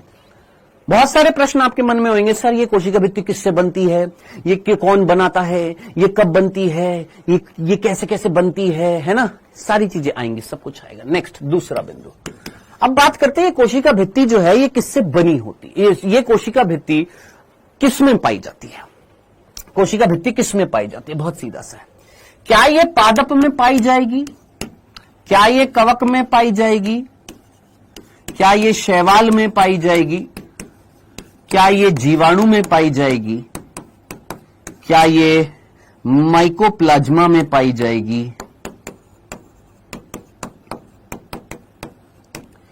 क्या ये प्राणी में पाई जाएगी? बताइए, बहुत सिंपल सा क्वेश्चन मैं तुमसे पूछ रहा हूं। बताओ, क्या पादपों में मिलेगी? प्लांट्स में मिलती है? हां सर, जानता है ना, प्लांट्स के अंदर सेल वॉल होती है। कवक में पाई जाती है? हां जी। शैवाल में? हां जी। जीवाणु में? हां जी। माइकोप्लाज्मा में? ना जी। प्राणियों में? ना जी। जानते हैं सर एनसीईआरटी में कोशिका भित्ति अर्धपारगम में लिखा है। कौन सी एनसीईआरटी में? तेरी एनसीईआरटी में अर्धपारगम में लिखा है मेरे भाई, मेरे को बता कहां लिखा हुआ अर्धपारगम में होती है कोशिका भित्ति तेरे? सर हमारी एनसीईआरटी में लिखा है। कौन सी एनसीईआरटी में लिखा है? मेरे को नहीं दिख रहा है यहां पर कहीं अर्धपारगम में। यहां कहीं नहीं लिखा हुआ अर्धपारगम में। कौन सी एनसीईआरटी पढ़ रहा है बेटा? है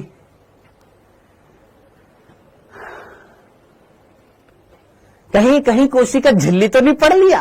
पुरानी एनसीईआरटी में कोशिका झिल्ली में लिखा हुआ अर्धपारगम में। लल्लू लाल को अभी यही नहीं पता कि हम कोशिका भित्ति पढ़ रहे हैं। एनसीईआरटी में तूने पढ़ लिया कोशिका झिल्ली पुरानी एनसीईआरटी में अर्धपारगम में लिखा हुआ है। बुद्धू, ए बांगड़ू। हाँ जी, आगे बढ़, इधर देख ध्यान से। हम पढ़ रहे हैं कोशिका भित्ति पारगम में होती है। चलिए जी, तो इनमें कोशिका भित्ति नहीं मिलती है। बात कर रहे सर इनमें जो कोशिका भित्ति मिलती है सेम होती है क्या? पादपों में जो कोशिका भित्ति होती है, कवक में जो कोशिका भित्ति होती है, शैवाल में जो कोशिका भित्ति होती है, जीवाणु में जो कोशिका भित्ति होती है, सेम होती है? नहीं जनाब। क्या डिफरेंट होता है? मैंने बोला मेरे घर की जो दीवार है उसमें लगी हुई है अंबुजा सीमेंट। तूने बोला सर मेरे घर की दीवार में अंबुजा नहीं है, बंबुजा सीमेंट है। तीसरे ने बोला सर मेरे घर की दीवार में ना अंबुजा है ना बंबुजा है, संबुजा सीमेंट है। चौथे ने बोला मेरे घर की दीवार में ना अंबुजा है ना बंबुजा है ना संबुजा है, धम्बुजा सीमेंट है। सीमेंट तो सबके है, दीवार तो चारों के घर में थी। लेकिन चारों की जो दीवार जो थी उसमें कॉम्पोजिशन जो था, उसके अंदर जो मटेरियल मिल रहा था वो डिफरेंट था। तो कोशिका भित्ति इसमें भी है, इसमें भी है, इसमें भी है, इसमें भी है, लेकिन उसके अंदर जो केमिकल्स मिलेंगे, रसायन जो मिलेंगे वो डिफरेंट होंगे। सर जीवाणु में क्या मिलता है, याद करके जल्दी से मुझे बता, जीवाणु की कोशिका भित्ति किससे बनी होती है? जीवाणु की कोशिका भित्ति किससे बनी होती है? यानी रासायनिक संगठन अगर मैं देखूं तो बताइए कौन सा रसायन जीवाणु की कोशिका भित्ति में पाया जाता है? ग्लाइकोकैलिक्स। अंशु कह रही है ग्लाइकोकैलिक्स। अंशु मन तो ऐसा कर रहा तुम्हारे चाटा लगा दे एक। हाँ जी सर काइटिन। आंचल कह रही है काइटिन। आंचल तुम्हारे दोनों गाल पे चाटा लगा दे। है बांगड़ी पड़ती नहीं हो तुम बिल्कुल भी। है कौन था? पेप्टिडोग्लाइकेन। बाकी सारे बच्चों ने सही आंसर दिया है।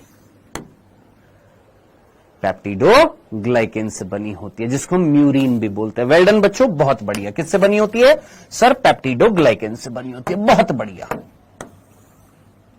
सर ये कब पढ़ाया? जब प्रोकैरियोटिक कोशिका पढ़ाई थी तो वहां पर बताया था ये वाली चीज। डन, आगे बढ़ते हैं। सर शैवाल, कवक, पादप में पहले आप पादप की बात बता देते हैं, फिर शैवाल की, और फिर कवक की बात बता देते हैं। चलो सर पादपों में किससे बनी होती है? तो पादपों में ये बनी होती है किससे? सेल्यूलोज से, हेमी सेल्यूलोज से, पैक्टिन से और प्रोटीन से।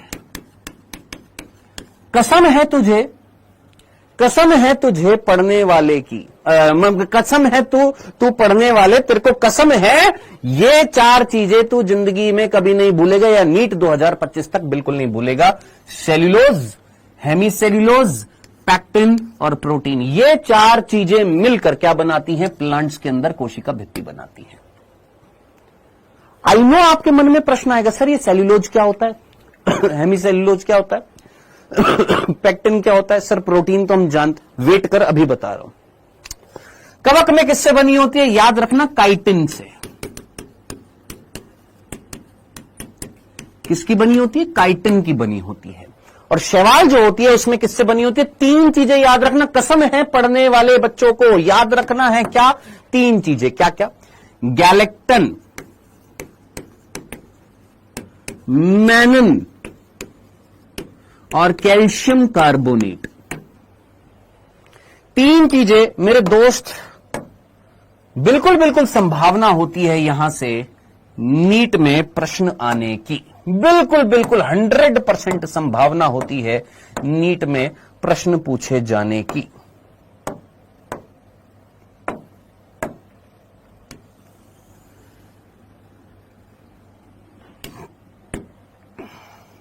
वैसे तो चारों ही याद रखने, कोई सा नहीं छोड़ना है आपने। भूलना नहीं है आपने कि पादपों में सेल्यूलोज, हेमीसेल्यूलोज, पैक्टिन और प्रोटीन, कवक में काइटिन, शैवाल में गैलेक्टेन्स, मैनिन्स, कैल्शियम कार्बोनेट और जीवाणु में पेप्टिडोग्लाइकेन। डन, ये चीज याद रखनी है। ठीक है, यहां पर सेल्यूलोज भी याद रखना है। शायद मैंने यहां पर सेल्यूलोज नहीं लिखा है, माफ करना। एक बार मैं यहां पर सेल्यूलोज और लिख दूं। गैलेक्टेन, मैनिन यहां पर लिखा हुआ कि उसके साथ में सेल्यूलोज भी लिखा होना चाहिए। लिखा हुआ सेल्यूलोज।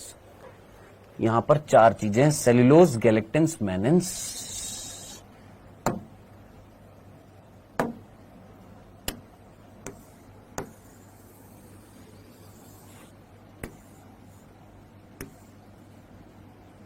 सेल्यूलोज, सेल्यूलोज, गैलेक्टिन्स, मैनिन्स, चार चीज यहां, चार चीज ही ऊपर। यानी यहां पर चार चीजें, सिंपल, यहां पर चार चीजों से बनी हुई है, यहां पर चार चीजों से बनी हुई है, यहां पर एक चीज से बनी है, यहां पर एक चीज से बनी हुई है। पेप्टिडोग्लाइकेन जीवाणु में, सेल्यूलोज, गैलेक्टिन्स, मैनिन्स, कैल्शियम कार्बोनेट, काइटिन कवक में, सेल्यूलोज, हेमीसेल्यूलोज, पैक्टिन और प्रोटीन। चलिए सर, अब कुछ कुछ बिंदु हैं जो यहां पर बताने जरूरी हैं, जरा ध्यान से सुनना। सर सेल्यूलोज क्या होता है? सर हेमीसेल्यूलोज क्या होता है? हेमीसेल्यूलोज क्या होता है? सर पैक्टिन क्या होता है, सर गैलेक्टिन क्या होता है, सर मैनिन क्या होता है, पैक्टिडोग्लाइकेन वैसे तो बाद में आएगा। ये देखो, ये सारी चीजें मैं आपको पहले भी बता चुका हूं, जैव अणु में आएगी, लेकिन हल्की सी चीज मैं आपको बस बता रहा हूं। अगर आपके दिमाग में अभी फिट हो जाएगा तो मेरे लिए इजी हो जाएगा जैव अणु पढ़ाना। ठीक है जी। लिग्निन होता है, हाँ लिग्निन होता, अभी मैं लिख नहीं रहा हूं क्योंकि एनसीईआरटी में 4 चीजें दे रखी हैं आपके, इसलिए लिग्निन भी होता है दोस्त। ठीक है, अब इधर देखना ये इनमें क्या डिफरेंस है। देख मेरे भाई, तुमने ग्लूकोज सभी ने नाम सुना हुआ है? हाँ सर, ग्लूकोज C6H12O6 सभी ने ये वर्ड डेफिनेटली सुना हुआ है। जब इसकी संरचना बनाते हैं तो कुछ इस प्रकार से ये संरचना बनती है।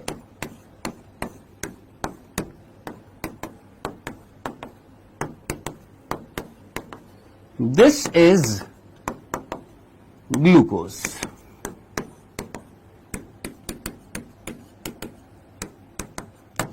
ये है हमारा कौन? ग्लूकोज। ध्यान से देख ले बेटा और ट्राई कर अभी के अभी इस संरचना को याद करने की, क्योंकि ये संरचना तेरे जैव अणु चैप्टर में भी आएगी।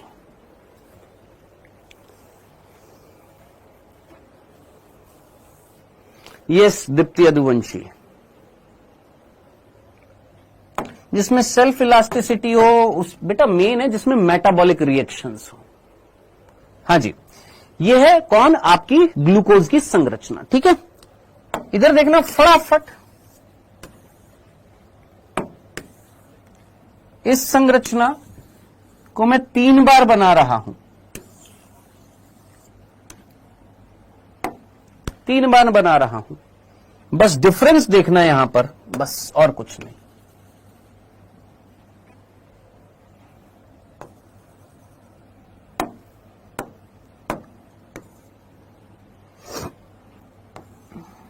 बस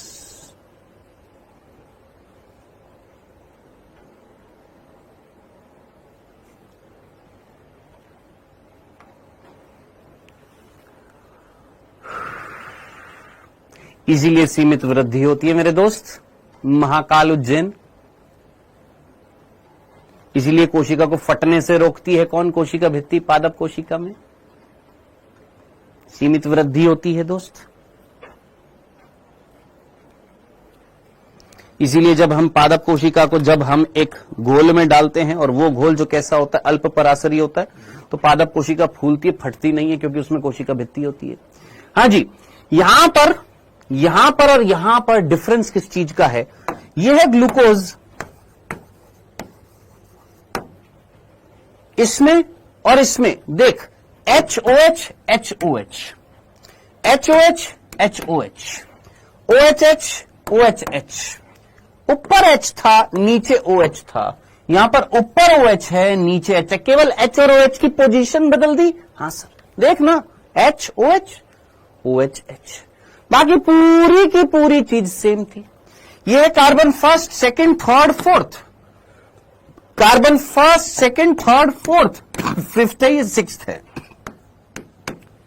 तो जरा सोच, यहां पर क्या फोर्थ कार्बन पर H और OH की पोजीशन चेंज कर दी? हां सर, यह संरचना जो है इसको हम बोलते हैं गैलेक्टोज। कौन है ये? गैलेक्टोज। और गैलेक्टोज का जो फॉर्मूला जो होता है वो क्या होता है? C6H12O6। क्या सर इसका भी फॉर्मूला सेम है? अरे भैया, कार्बन हाइड्रोजन ऑक्सीजन उतनी ही तो है, केवल तूने H और OH की पोजीशन ही तो चेंज करी है। यहां पर ऊपर H था नीचे OH था, सेम टू सेम है, बस इसको उठाकर ऊपर कर दिया, इसको उठाकर नीचे कर दिया। कार्बन तो उतनी है, हाइड्रोजन उतनी, ऑक्सीजन उतनी है। बोलो, तो ये जो शर्करा जो होती है इसका नाम है गैलेक्टोज।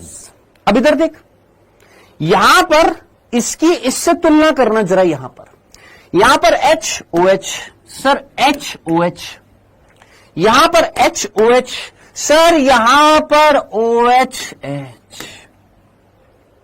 यहां पर OHH OHH, HOH HOH, CH2OHH CH2OHH।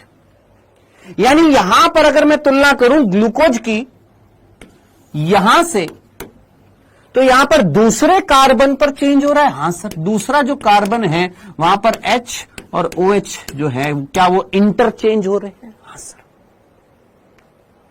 कौन से कार्बन पर? सर ये श्रृंखला यहां से चालू होती है, ये वाली, ठीक है जी। ये पहला कार्बन है, ये दूसरा कार्बन है, तीसरा, चौथा, पांचवा और ये होता है छठा। तब जरा सोचो सर, यहां पर दूसरे कार्बन पर H और OH का क्या हो रहा है? चेंज हो रहा है। इस शर्करा का नाम होता है मैनोज। इस शर्करा का नाम क्या होता है? मैनोज होता है। शिवानी शुक्ला, नहीं गलत बोल रहे हो आप, यही होता है इस शर्करा। बेटा मैं इतने सालों से पढ़ा रहा हूं, यही है, first, second, third, fourth, fifth, sixth. हाँ जी, इस शर्करा का नाम है मैनोज। इस शर्करा का नाम था गैलेक्टोज। इस शर्करा का नाम है ग्लूकोज। तो बता मैनोज का फॉर्मूला क्या होएगा? सर मैनोज जो है वो भी सर C6H12O6 है। हाँ जी।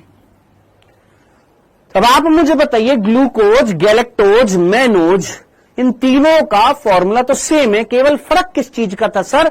H और OH की पोजीशन का ऑन द कार्बन की संख्या। ऐसे कंपाउंड्स को हम अंग्रेजी में बोलते हैं एपीमर। क्या बोलते हैं? एपीमर। क्या नाम दिया जाता है? एपीमर बोला जाता है। डन? क्लियर है? समझ में आ गया? भूलना मत, जहां पर कार्बन संख्या दूसरी, चौथी, पांचवी पर H और OH का चेंज होता है उनको हम बोलते हैं एपीमर। और फर्स्ट पर अगर चेंज हो जाए, कहां पर? पहले कार्बन पर अगर चेंज हो है उनको हम बोलते हैं एनोमर। उनको हम क्या नाम देते हैं? एनोमर नाम देते हैं। ये केमिस्ट्री में आता है, जो मैंने तेरे को हल्की फुल्की बता दी है। अब अगर तेरे को ये सारी चीजें अगर समझ में आ गई तो बस सीधा सीधा ध्यान से सुन। अगर मैं हजारों, थाउजेंड्स ग्लूकोज को जोड़ दूं, क्या बोला मैंने? मैंने बोला ये glucose glucose glucose glucose glucose गुलगुल गुलगुल गुलगुल गुलगुल गुलगुल, ऐसे बहुत सारे ग्लूकोज को अगर मैं आपस में जोड़ दूं, जोड़ दिया? हां सर। तो एक बड़ा सा एक अणु बन रहा है। क्या मैं इसको पॉलीमर बोलूंगा? इस संरचना को केमिस्ट्री में इतना तो पढ़ा होगा, इसको क्या बोलते हैं? पॉलीमर, बहुलक। सर समझ में नहीं आ रहा। मैंने बोला ये एक जो होता है इसको हम बोलते हैं एकल इकाई, मोनोमर। जैसे मैंने बोला ये एक ईंट है, एक ईंट, ऐसी कई सारी ईंटों को मिलाकर एक दीवार खड़ी कर दी, ये पूरी एक दीवार बना दी, तो दीवार क्या कहलाएगी सर? बहुलक कहलाएगी, पॉलीमर कहलाएगी। तो जरा सोच, मैंने यहां पर क्या बोला कि सेल्यूलोज जो है वो एक बहुलक है, किसका? ग्लूकोज का। ऐसे लिख दूं क्या? सेल्यूलोज जो है वो ग्लूकोज का बहुलक है। तो जो ड्रॉपर्स है उनके लिए तो बहुत सिंपल सी बात है, उन्होंने कई बार पढ़ा हुआ है कि सेल्यूलोज जो है वो किसका बहुलक होता है? सर ग्लूकोज का बहुलक होता है। नेक्स्ट, सर ये गैलेक्टेन किसका बहुलक होएगा? अब तो खुद सोच, गैलेक्टेन किसका बहुलक होएगा? दिमाग लगा। गैलेक्टेन, गैलेक्टेन में गैलेक्ट वर्ड आ रहा है तो थोड़ा सा कॉमन सेंस लगा ले, ये गैलेक्टोज का बहुलक होता है। अब तो खुद सोच, मेनिन्स क्या होएगा? सर ये मैनोज का बहुलक होता है। डन? तो बेसिकली बच्चे जो होते हैं इन्हीं दो वर्ड में कंफ्यूज्ड होते हैं। सर ये सेल्यूलोज, हेमी सेल्यूलोज क्या होते हैं? देखो हेमी सेल्यूलोज जो होता है उसमें कई सारी शर्कराएं आती हैं। इसमें ग्लूकोज भी आता है, इसमें आपका डीऑक्सी राइबोज भी आता है, इसमें जाइलुलोज भी आता है, रेमनोज भी आता है। ये क्या होती है? शर्कराएं होती हैं। ये अलग अलग प्रकार की शर्कराएं मिलकर क्या बनाती है? हेमी सेल्यूलोज बनाती हैं। ठीक है जी। सिमिलरली जो पैक्टिन जो होता है इसमें भी अलग अलग शर्कराएं होती हैं, जिसमें ग्लूकोज भी आता है, रेमनोज भी आता है, अरेबिनोज भी आता है। ठीक है, तो ये आपने याद नहीं रखना है। क्यों? क्योंकि कोई पूछने वाला नहीं है आपसे कि बता दे हेमी सेल्यूलोज किससे बना होता है, पैक्टिन किससे बना होता है। हाँ, ये वाला कोई पूछेगा नहीं, लेकिन कंसेप्ट समझना था कि गैलेक्टेन बहुलक है गैलेक्टोज का, मैनिन बहुलक है मैनोज का, सेल्यूलोज बहुलक है किसका, ग्लूकोज का। यानी सारी की सारी इकाई सेम है, ग्लूकोज ग्लूकोज ग्लू ग्लू, यानी सारे के सारे कौन है, ग्लूकोज है। तो जरा सोच समझकर मुझे बताना, इतना सा एक वर्ड पूछने वाला हूं, अगर ये सेल्यूलोज है जिसमें सारे के सारे कौन है, ग्लूकोज है, तो आप मुझे बताना, इंग्लिश के दो वर्ड पूछ रहा हूं मैं, एक वर्ड है होमोपॉलीमर और एक वर्ड है हेट्रोपॉलीमर। देखते कितने बच्चे पकड़ पाएंगे। होमोपॉलीमर का मतलब समबहुलक और हेट्रो मीन्स विषम बहुलक है, यानी जारी की सारी इकाई अगर सेम होंगी, glucose glucose glucose glucose glucose glucose glucose, तो वो क्या कहलाएगा सर, वो बहुलक जो होएगा वो सारी की सारी सेम इकाई से बना हुआ है, तो क्या कहलाएगा, समबहुलक। अब तो खुद कॉमन सेंस लगा, दिमाग लगा, ये सेल्यूलोज समबहुलक है, ये गैलेक्टेन समबहुलक है, ये मैनिन समबहुलक है या नहीं है। हां सर, ये समबहुलक है, ये समबहुलक है, ये समबहुलक है। अब थोड़ा सा कॉमन सेंस लगा ले, हम इनको डायरेक्टली बोलेंगे सर ये विषम बहुलक होते हैं, जो अलग अलग शर्कराओं से मिलकर बने होते हैं, ये भी विषम बहुलक होता है।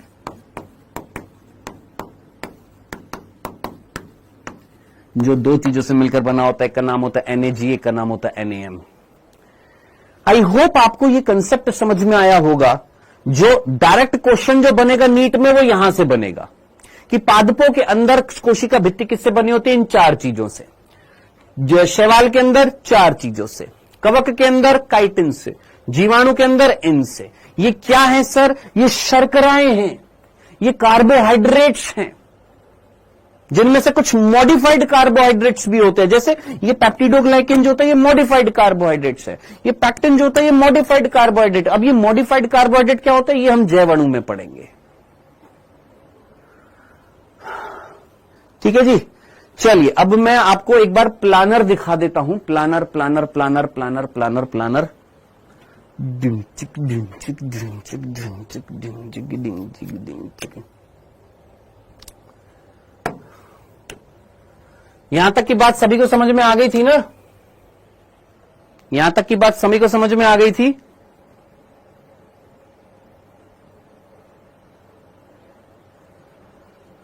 ओके कार्तिक, हाँ जी, यहां तक की बात सभी को समझ में आ गई थी। सर प्लानर क्या होता है, मतलब हम एक प्लान बनाते हैं कि ये चैप्टर इतने लेक्चर में खत्म हो जाएगा, ये चैप्टर इतने लेक्चर में खत्म हो जाएगा। एक सेकंड वेट करिए, मैं एक बार व्हाट्सएप खोल देता हूं। भैया कोई आएगा इधर? हेलो राहुल, राहुल, राहुल कोई है? चाय पी लो तुम बस।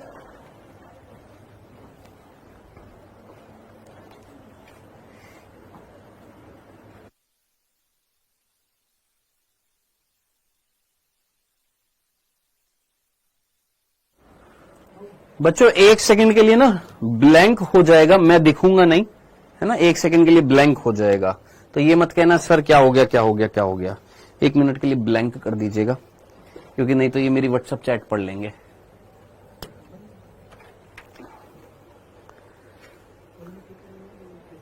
करिए, ब्लैंक कर दीजिए।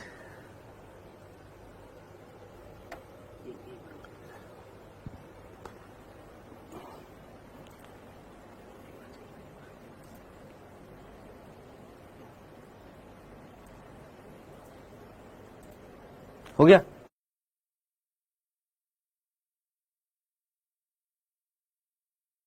जाती रहे, कोई दिक्कत नहीं है। आज जाती रहे। क्या हाल है बच्चों, कैसे हो? बढ़िया, मजा आ रहा है? एक सेकंड रुक जाओ बस, मेरे को खोलने दो।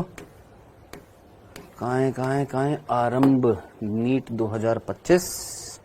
भाई मैसेज क्यों नहीं दिख रहा? मैं भेज दूं क्या इसमें वापस से? खुद ही को भेज दूं?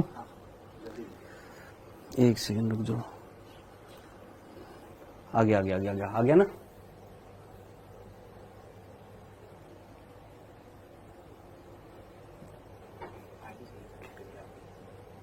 मेरी आईडी डालना PARTH@LN.in।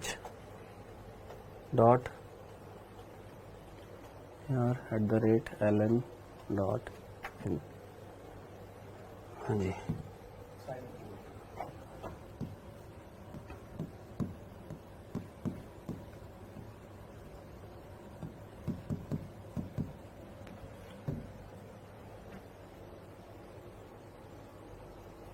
टू स्टेप वेरिफिकेशन आ रहा है भाई साहब, ये अलाउ कर देते हैं हम। यहाँ से हो गया। अब प्लानर खुल जा मेरे भाई, खुल गया। चलो भैया दिखा दो बच्चों को।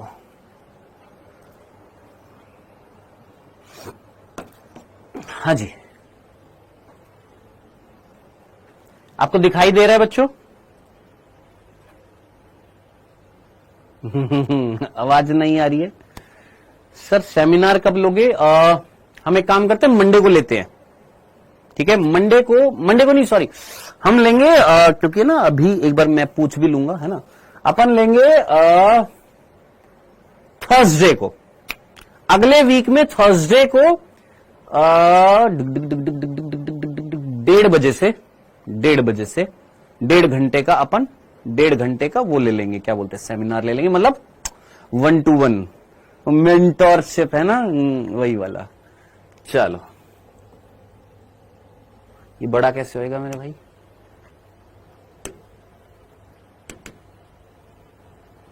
कुछ ज्यादा नहीं हो गया? ले मेरे भाई, यहां पर नोट डाउन करते जाइएगा। वैसे नोट डाउन करने की कोई जरूरत नहीं, मतलब करना चाहते हैं कर लीजिए। कोशिका जीवन की इकाई 20 लेक्चर, कोशिका चक्र कोशिका विभाजन 9 लेक्चर, जीव जगत 2 लेक्चर, जीव जगत का वर्गीकरण 4 लेक्चर, वनस्पति जगत 5 लेक्चर, पुष्पीय पादपों के आकार की 5 लेक्चर, पुष्पीय पादपों में लैंगिक जनन 14 लेक्चर, मानव जनन 15 लेक्चर, जनन स्वास्थ्य 4 लेक्चर, जैव अणु।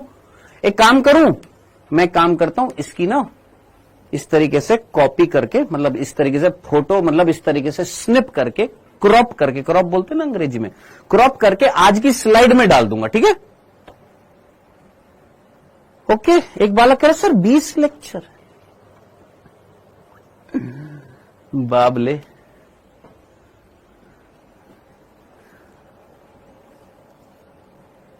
शुरुआत है, आराम से तसल्ली से चलेंगे, है ना।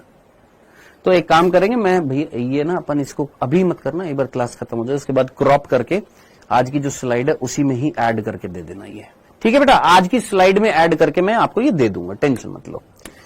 हाँ जनाब, कोशिका भित्ति की बात समझ में आ गई है? यहां तक जो कोशिका भित्ति पढ़ाई गई है, यहां तक की बात आपको समझ में आ गई है? कोई तकलीफ तो नहीं थी? सर आपने डाउटनेट वाले भैया से मिलाया नहीं? मिलाया तो था यार, आप आए तो थे एक दिन। कब आए थे? यहां पर आए थे ना, मतलब जिस दिन नीट का एग्जाम था उस दिन हुआ था। हाँ, जिस दिन नीट का एग्जाम हुआ था उस दिन मिलाया तो था। भैया से कह देता हूं, भैया कल आप पढ़ा देना, हम थोड़ा आराम करेंगे भाई साहब, है? सर सेमिनार क्या होता है? 1-to-1 बात होती है बेटा। सर टाइम हो गया? आई नो, नहीं अभी टाइम नहीं, 7 मिनट है बांगड़ू, अभी 7 मिनट है, थोड़ा सा पढ़ लें, थोड़ा सा और पढ़ लेते हैं, पढ़ाई के चोर मत बनो, थोड़ा सा और पढ़ लेते हैं। डन। तो ये हमने 2 बिंदु पढ़ लिए हैं। किसमें? पहला बिंदु ये हो गया कोशिका भित्ति का, दूसरा बिंदु ये हो गया कि भैया इनसे बनी होती है, तीसरा बिंदु मैं यहां पर लिख देता हूं, ये हमारा तीसरा बिंदु हो गया है कि ये क्या चीजें होती हैं। अब चौथे बिंदु पर आते हैं, और वो ये कोशिका भित्ति जो होती है कितने प्रकार की होती है? कोशिका भित्ति जो होती है वो कहां पर मिलती है, कितने प्रकार की होती है? तो जरा ध्यान से देखिएगा। अभी 7 मिनट हैं दोस्त, बातें कम, पढ़ाई ज्यादा होनी चाहिए। लेकिन आप में से कई ऐसे हैं जिनको बस बातें ज्यादा करनी है, पढ़ाई चाहे हो चाहे ना हो।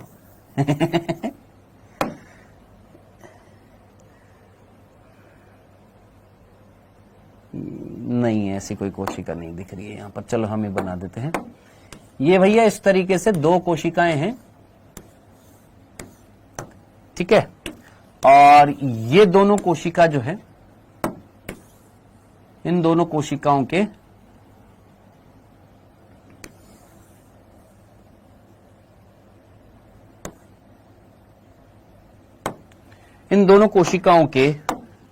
ये दोनों प्लांट सेल है, पादप कोशिका की बात करें। इन पादप कोशिकाओं के बीच में ध्यान से देखना, इन पादप कोशिकाओं के बीच में ये जो खाली जगह है, इस खाली जगह पर एक संरचना मिलती है जिसका नाम होता है मध्य पटलिका। ध्यान से सुनते जाइएगा।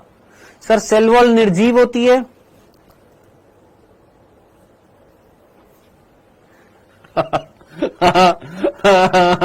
हाँ लिखा है मैंने यहां पर, सेल वॉल निर्जीव होती है।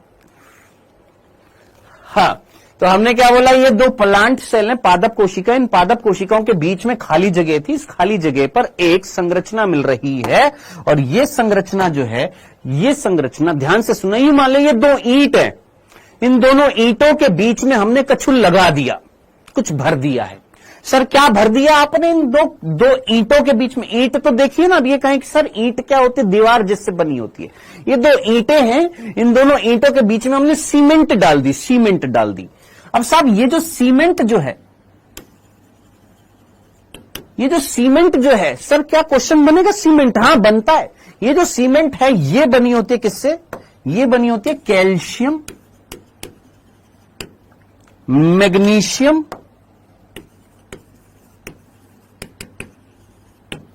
और पैक्टेट। कलर देख, कलर मैंने क्या यूज में लिए, हरा कलर कैल्शियम, पैक्टेट और मैग्नीशियम। अब जरा सोचिए पैक्टेट वर्ड कहां से आया? पैक्टिन, पैक्टिन अभी अभी बताया था, पैक्टिन पैक्टिन पैक्टिन वर्ड याद आ रहा? Pectin pectin pectin pectin pectin pectin. तो पैक्टिन या पैक्टेट यहां पर मिल रहा है, पैक्टिन मिल रहा है। कैल्शियम तू जानता है, मैग्नीशियम तू जानते है। सर ये क्या होता है? तत्व होते हैं, केमिस्ट्री में तुम जानते हो। अब मैंने जान पूछ के यहां पर दो हरे रंग क्यों लिए हैं? क्योंकि 90% जो तत्व होता है वो कौन होता है? कैल्शियम। मात्र 10% होता है आपका कौन? मैग्नीशियम। इसीलिए हमारी एनसीईआरटी ने लिखा हुआ है कि ये संरचना जो सीमेंट का काम कर रही है, ये बनी होती है किससे? कैल्शियम पैक्टेट से। क्या मैग्नीशियम नहीं मिलता? मिलता है, बहुत कम मात्रा में मिलता है। ज्यादा कौन होता है? कैल्शियम होता है। इसीलिए हम क्या वर्ड यूज में लेते हैं? Calcium pectate. सर इस संरचना का नाम क्या होता है जो सीमेंट की तरह काम कर रही है दो पादप कोशिकाओं के बीच में? इसको हम अंग्रेजी में बोलते हैं मिडिल लैमिला, हिंदी में बोलते हैं मध्य पटलिका।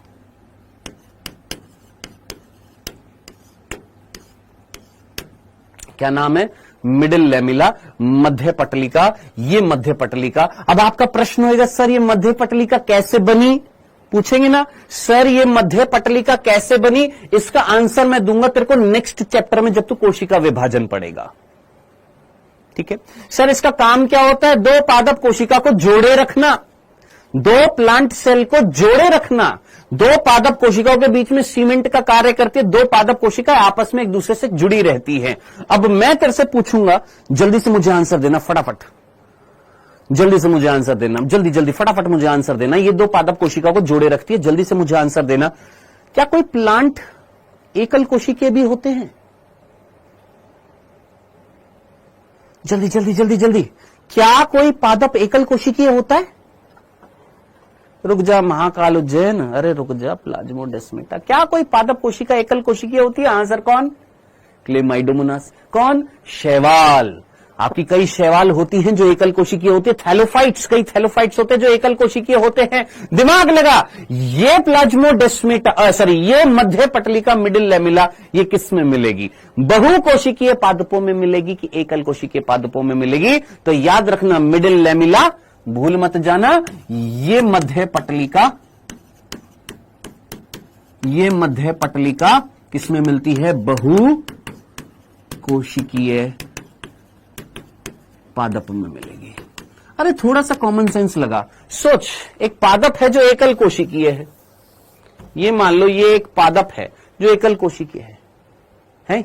इसके पास में ये मिलेगी। इसका काम क्या होता है? दो पादप कोशिका को जोड़े रखना, चिपकाए रखना, उनके बीच में सीमेंट का कार्य करती है, उनको पास पास रखती है। तो थोड़ा सा कॉमन सेंस, जब एक खुद ही कोशिका एकल कोशिकी, एक पादप एकल कोशिकी है, क्या उसमें मध्य पटलिका होगी? नहीं होगी। तो याद रखना मध्य पटलिका कहां पर होती है? बहु कोशिकीय पादप जो होते हैं उसमें क्या पाई जाती है? मध्य पटलिका। मध्य पटलिका किससे बनी होती है? भूल मत जाना, कैल्शियम पैक्टेट से बनी होती है। किससे बनी होती है सर? कैल्शियम पैक्टेट से बनी होती है। डन। अब इधर देखना सर कैसे बनती है ये मध्य पटलिका, ये आपको अगले चैप्टर में पता लगेगा जब आप पादपों में कोशिका का विभाजन पढ़ेंगे, वहां पर आएगा। अब इधर देखना, ध्यान से सुनना सर, ये जो पिंक पिंक आपने बनाया ये कौन है? ये है कोशिका झिल्ली। कौन है ये? कोशिका झिल्ली है। मैं चाह रहा हूं कि थोड़ा सा एक चीज फटाफट पढ़ा दूं ताकि आपका एक क्वेश्चन करा दूं। ये कौन है? कोशिका झिल्ली। इस कोशिका झिल्ली ने अपने बाहर क्या किया? इधर है, हेलो ध्यान से सुन। इस कोशिका झिल्ली ने अपने बाहर क्या किया? इस कोशिका झिल्ली ने अपने बाहर, इधर देख, हेलो इधर देख, इसने अपने बाहर एक स्तर बनाई। इसने अपने बाहर एक स्तर बनाई। किसने? इस कोशिका झिल्ली ने अपने बाहर की तरफ एक स्तर बना दी है। क्या बना दी है? एक लेयर बना दी, एक लेयर बना दी। सर एनिमल सेल को कौन जोड़ता है? हम जोड़ते हैं। पहले पढ़ लेना, यहां पर ध्यान से सुन लेना। यहां पर जो पढ़ा रहा है उस पर फोकस नहीं है तेरा। डेस्मोसोम्स जोड़ते हैं। क्या जरूरी है अभी बताना? यहां पर पहले फोकस कर लेना, फिर बाद में तेरे को समझ में नहीं आएगा। फिर इस कोशिका झिल्ली ने अपने बाहर एक स्तर बनाई। अब एक कह रहा है क्यों बनाई? ऐसे मौज काट रहा था, इसको मजे आ रहे थे। इसने अपने बाहर एक स्त्रावण किया। किसका स्त्रावण किया? सेल्यूलोज, हेमीसेल्यूलोज, पैक्टिन और प्रोटीन का बाहर स्त्रावण कर दिया। किसने? इस कोशिका झिल्ली ने अपने बाहर की तरफ क्या निकाल दिया? सेल्यूलोज। क्या निकाला? हेमीसेल्यूलोज। क्या निकाला? पैक्टिन। क्या निकाला? प्रोटीन। क्या बनी? एक स्तर बनी। ये स्तर जो होती है पहले बनी है कि बाद में बनी है? पहले बनी है। ये है प्राथमिक कोशिका भित्ति।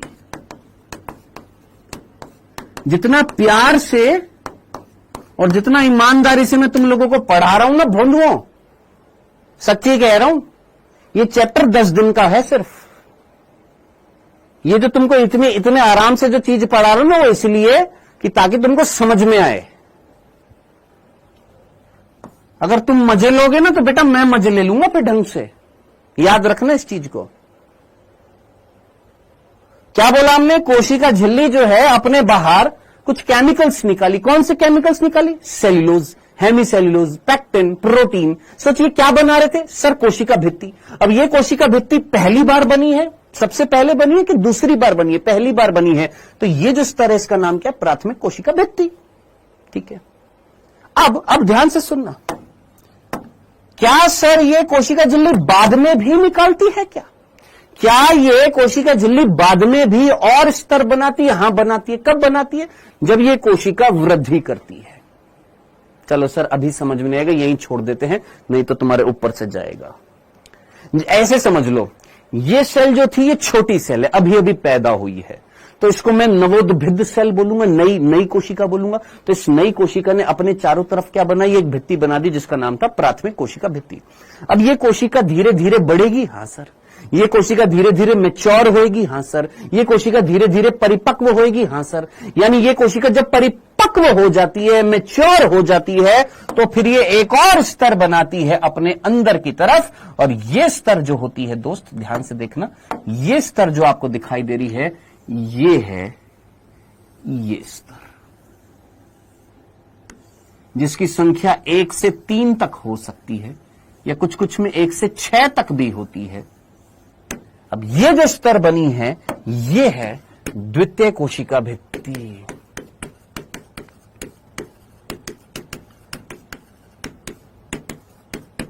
तो अब आप मुझे बताइएगा, प्रश्न कहां से पूछा जाएगा? नीट में आपसे प्रश्न पूछा जाएगा, बताओ बाहर से जब अंदर की ओर जा रहे हैं तो सबसे पहली भित्ति कौन सी होगी? प्राथमिक के द्वितीय? सर सबसे पहली होगी प्राथमिक। अंदर की तरफ जाएंगे तो कौन सी होगी? द्वितीय। अंदर से बाहर की तरफ जाएंगे तो सबसे पहले कौन सी कोशिका भित्ति होगी? द्वितीय। फिर बाद में कौन सी होगी? प्राथमिक। अब जरा एनसीईआरटी की लाइन पढ़ ले, बस जाते जाते हैं। बस एनसीईआरटी की इतनी सी लाइन पढ़ ले, जाते जाते मेरा काम हो जाएगा। क्या, ध्यान से सुन। नव पादप कोशिका यानी नई नई पादप कोशिका जब बनती है तो उसकी कोशिका भित्ति में होती है क्या, प्राथमिक भित्ति, जिसको हमने प्राथमिक भित्ति बोला था, में वृद्धि की क्षमता होती है, अभी मैंने आपको नहीं बताया। जो कोशिका की परिपक्वता के साथ घट जाती है, ये भी नहीं बताया। इसके साथ, यहां से पढ़ना, इसके साथ कोशिका के भीतर की तरफ द्वितीय भित्ति का निर्माण होता है। ये इंपॉर्टेंट है। द्वितीय भित्ति कहां बनती है, अंदर की तरफ बन रही है। यहां पर तूने देखा इस डायग्राम में द्वितीय भित्ति जो थी वो कहां पर बन रही थी सर, अंदर की तरफ बन रही थी। ये थी हमारी द्वितीय भित्ति, ये वाली, ये पीली वाली, ये कहां बन रही है, अंदर की तरफ बनी है। प्राथमिक बाहर और द्वितीय अंदर। डन, क्लियर है, समझ में आ गया। चलिए फटाफट वो लास्ट क्वेश्चन एक बार कर लें। इस क्वेश्चन को अगर कर सकते तो करिएगा। हाँ जी, अब करने की कोशिश करिएगा जल्दी से।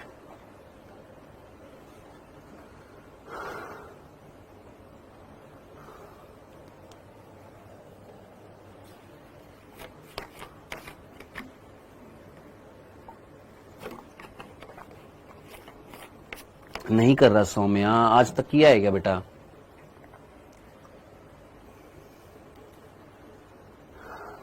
हाँ जी,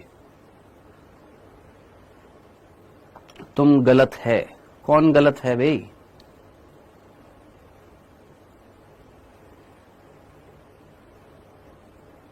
हाँ जी, कर लिया। आइए फटाफट, जल्दी से टाइम हो जाएगा, नहीं तो फिर कहेंगे सर हमारे 15 मिनट खा गए। कोशिका झिल्ली का लिपिड घटक मुख्य रूप से फॉस्फोग्लिसराइड होता है, ये आज आपने पढ़ा है। मेन कौन होता है, फॉस्फोग्लिसराइड होता है, जिसको हम फॉस्फोलिपिड बोलते हैं। ये तो बिल्कुल सही कथन है, क्वेश्चन में पूछा था इनमें से कितने कथन गलत हैं। चलो ये तो सही है। ध्रुवीय अणु कौन था मेरे भाई, ये इस तरीके से था ना, लिपिड। और जो बाहर से आ रहे थे ध्रुवीय अणु पास नहीं हो रहे थे तो क्या हो रहा था, सुसाध्य विसरण। ध्रुवीय अणुओं को कोशिका झिल्ली की लिपिड द्विपरत के माध्यम के पार करने की क्षमता होती है, इसलिए उनके परिवहन को सुविधा प्रदान करने के लिए कैरियर प्रोटीन की आवश्यकता नहीं होती है। गलत हो गया। कैसे गलत हो गया? ध्रुवीय अणु जो होते हैं क्या वो आसानी से पार हो जाते हैं? नहीं सर, नहीं होते हैं। उनको पार करने के लिए कैरियर प्रोटीन की आवश्यकता होती है। ये बोल रहा है कैरियर प्रोटीन की आवश्यकता नहीं होती है। गलत हो गया। द्वितीय भित्ति वृद्धि करने के लिए सक्षम होती है और यह कोशिका की बाहर की तरफ बनती है। अभी मैंने तेरे को बताया द्वितीय भित्ति जो होती है वो बाहर की तरफ बनती है कि अंदर की तरफ बनती है? सर अंदर की तरफ बनती है। गलत। लिपिड की अर्ध तरल स्वभाव कोशिका झिल्ली की कुल लिपिड द्विपरत में प्रोटीन की अनियमित होएगा बेटा, ये अनियमित गति को संभव बनाती है। बिल्कुल सही है। हमने बोला था लिपिड जो अर्ध तरल है उसके अंदर लिपिड क्या कर रहे हैं सर, तैर रहे हैं। कैसे तैर रहे हैं सर? अनियमित गति से तैर रहे हैं। यही तो तरल कृमित फ्लूइड मोजेक मॉडल था। ये तो सही है। मध्य पटलिका विभिन्न पड़ोसी कोशिकाओं को एक साथ जोड़ती। अभी मैंने तेरे को बताया मध्य पटलिका कौन थी, मिडिल लैमेला, जो क्या कर रही थी सर, सीमेंट का काम कर रही थी, पादप कोशिकाओं को पड़ोसी कोशिकाओं को जोड़ने का काम कर रही थी। तो भैया आपके दो कथन जो हैं वो गलत हैं, तो आंसर क्या आ जाएगा? 2 नहीं आएगा, 2 कथन गलत हैं, यानी आंसर क्या आएगा इसका? 4th होएगा।